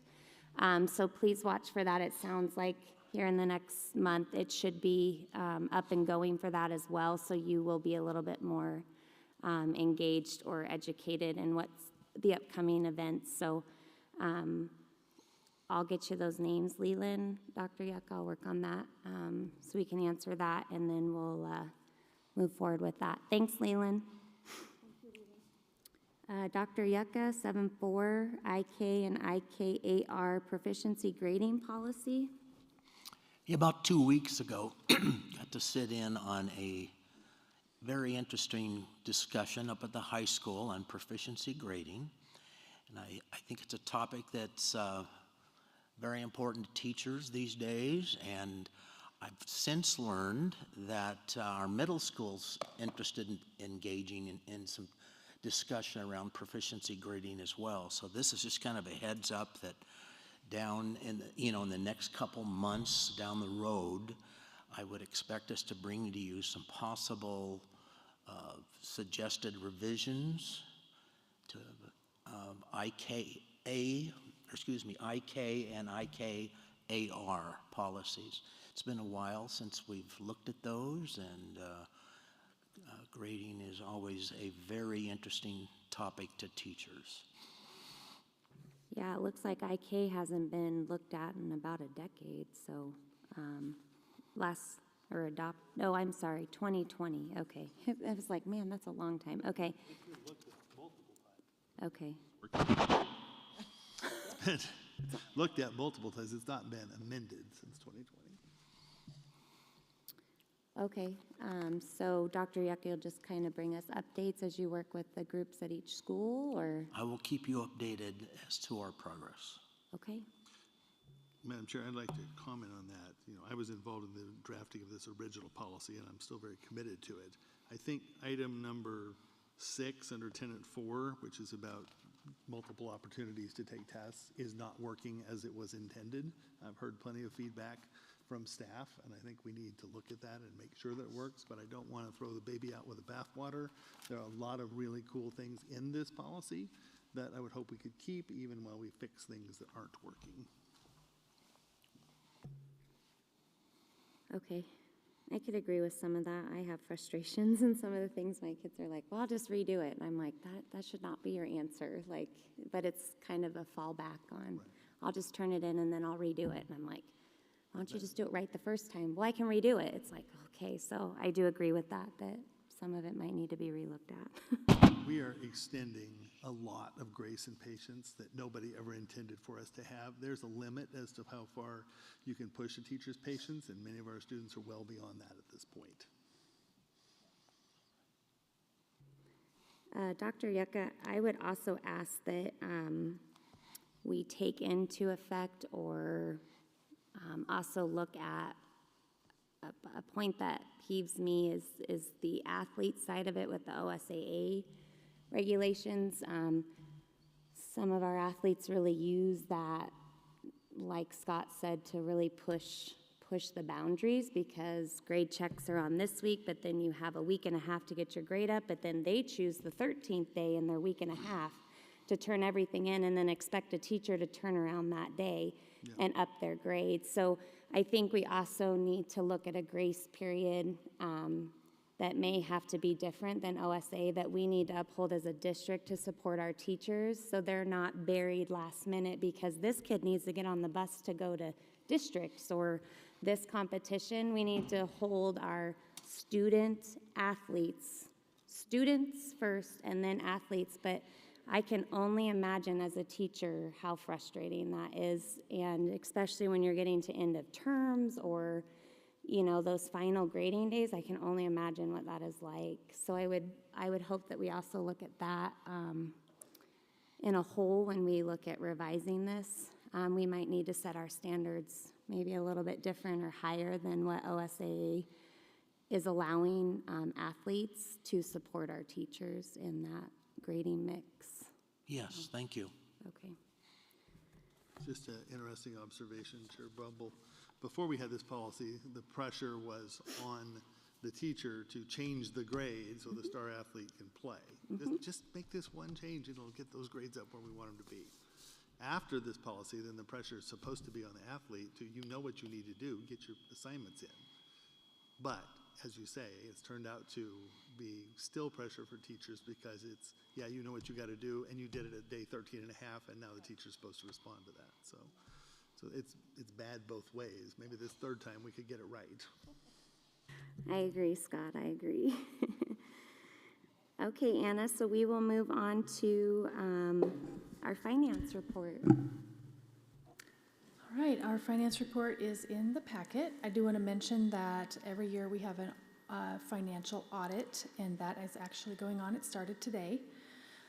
Auditors will reach out to board members and just give you an opportunity to tell them anything that you have concerns about or want to talk to them about. It's just part of their normal process. So you can respond or not. Don't feel obligated, but if you feel that you need to talk to them about something, I want you to feel comfortable in doing that. So your financial report that's in the packet, this is our first financial report, monthly financial report for the new fiscal year.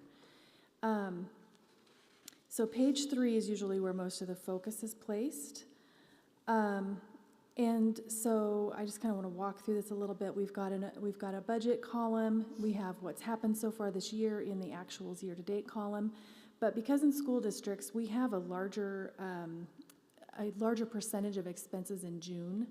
So it doesn't really work very well for school districts to just look at what's happened so far this year because it doesn't give you a sense of where we're at versus where we should be. So we always do a projection to the year end. And so just keep in mind, projections are always imperfect, and they are based on the information that's available at that time. And it's somewhat comical to me that every single time I create a board report, the very next day I get new information that would have changed my projection. So it's a kind of a frustration, but it's never huge. If it was a huge change, I would modify the projection and let you know. As we know, we've talked about before, we're expecting about $1.2 million more in state school fund revenue than what we had budgeted. So that shows on here on line 4. That's why a supplemental budget will be presented in this meeting. So I can always just kind of go over, every month I'll just give you any information that I think is interesting or big changes or things you need to be concerned about. The only thing I had to tell you tonight was just about that revenue change, and then give you the opportunity to ask questions about the financial report. So does anybody have any questions on this?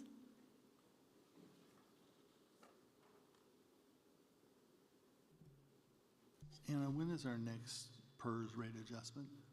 It just happened July 1st of this year, and they did go up. The rates did go up. I can get you the details on that. And we've got 2 years till the next one? Right. Is that right? Because PERS last year ended up making nothing and actually lost money. Yeah, luckily there was a little bit of investment earnings in that little window of time, but our rates did definitely go up. So are we anticipating a jump 2 years from now? I think it'll Or we be want a really based, strong market in the next 2 years to make up the difference? I think it won't be based on this December, but the December after. It's always kind of, there's a lag in time. So the PERS system looks at all of the PERS benefits that'll be going out and then what investment revenue the PERS system has earned, and then they base their rates off of that. But I'll give you the PERS rates and the actual date, the timing of that. I'll just send it out to you guys so that you know. So I would just comment to the rest of the board. That's 2 things I think we ought to be talking about and watching more closely as a board. the PERS rates, when the PERS does not make money, because the stock market doesn't make money, that really hurts us, because the amount we have to have in the bank for future retirees goes up, and we don't have as much stock market value to support it. So that could be a mess for us in a future budget. The other thing I think we need to watch is what's happening in the bond market. Boring. But when bond prices are rising, then that means our eventual bond measure buys a whole lot less, because you have to pay more to the bondholders. And right now, it's quite rising. So, that means we have to ask for the taxpayers for an even bigger bond than we would have in order to make sure we can pay out the investors. So it reduces our purchasing power. Just things to watch as we go forward. To add to that, another thing would be to watch for the opportunity to bond for PERS. So it's kind of along the same lines of a general obligation bond, but we've done this before where we actually borrowed money through the form of a bond, prepaid some of our PERS, and it saved us over $10 million over the course of that time frame, because we hit the timing just right. So if that comes up, I'll explain it a lot better than I did just now. You'll get a lot more information about it, and we actually have a consultant that we work with that doesn't charge us anything until we actually sell a bond. So I don't have to know all this stuff. I have an expert to reach out to. We also looked at that same thing 2 years ago and determined not to go forward. We didn't think the timing was right. You have to do some guessing there. And we were absolutely right. It would have been a catastrophe had we gone forward with that, although it was a guess at the time. And the webinars that had to be gone to for that, Jack, I'm sorry, your gender webinar would have been way more interesting than those bond webinars. I thought they were fun, but... That's why you're the CIO. Thank you. And then the other thing I want to mention is I did tell you I would have 10-year enrollment projections this month, and I just didn't get it done, so I will make that happen in November. I did ask about it, Scott. I couldn't remember what you asked for, but Anna knew exactly what it was. So, so next month you will have that data from Anna. So.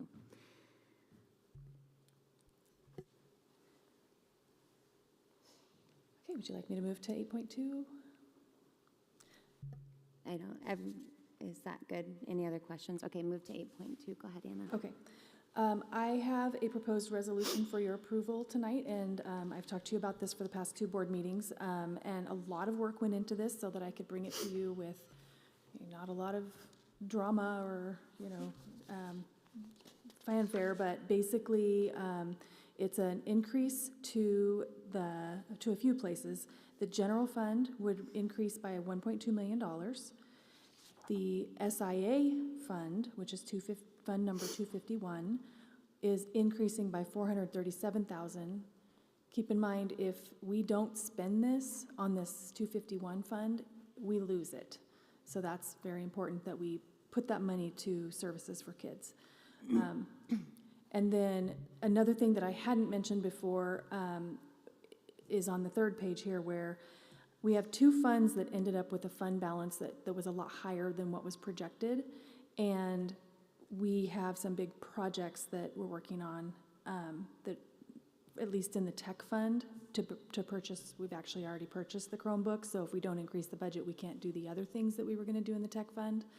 And those Chromebook purchases were due to our unexpected enrollment increase. And then the surveillance project that we want to do at the middle school is a very large federal grant that has a matching requirement. So, but that'll be a really awesome addition to the middle school. And then the Nutrition Services Fund, that one, they just have a higher fund balance, and if they have too high of a fund balance at the end of this coming year, it's not in compliant with the rules for the federal government. So we want to make sure that they're able to spend the money on things they need for that program. So the resolution is presented to you for consideration tonight.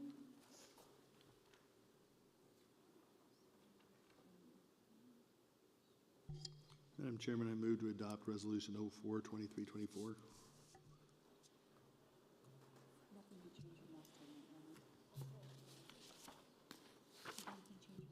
So Jennifer is asking if anything has changed from the last time we presented.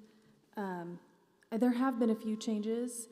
There were some things on here that were better covered with one-time money, which was a different source. So even though they may have disappeared from this list, they're still being taken care of.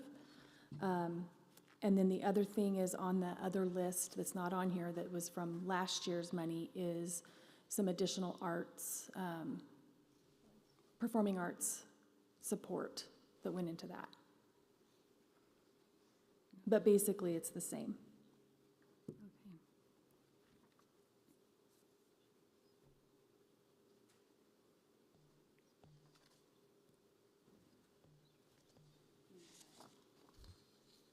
I second. Any other questions or discussions before we take our vote? Okay, so all in favor of adopting Anna's proposal, say aye. Aye. Aye. Any opposed?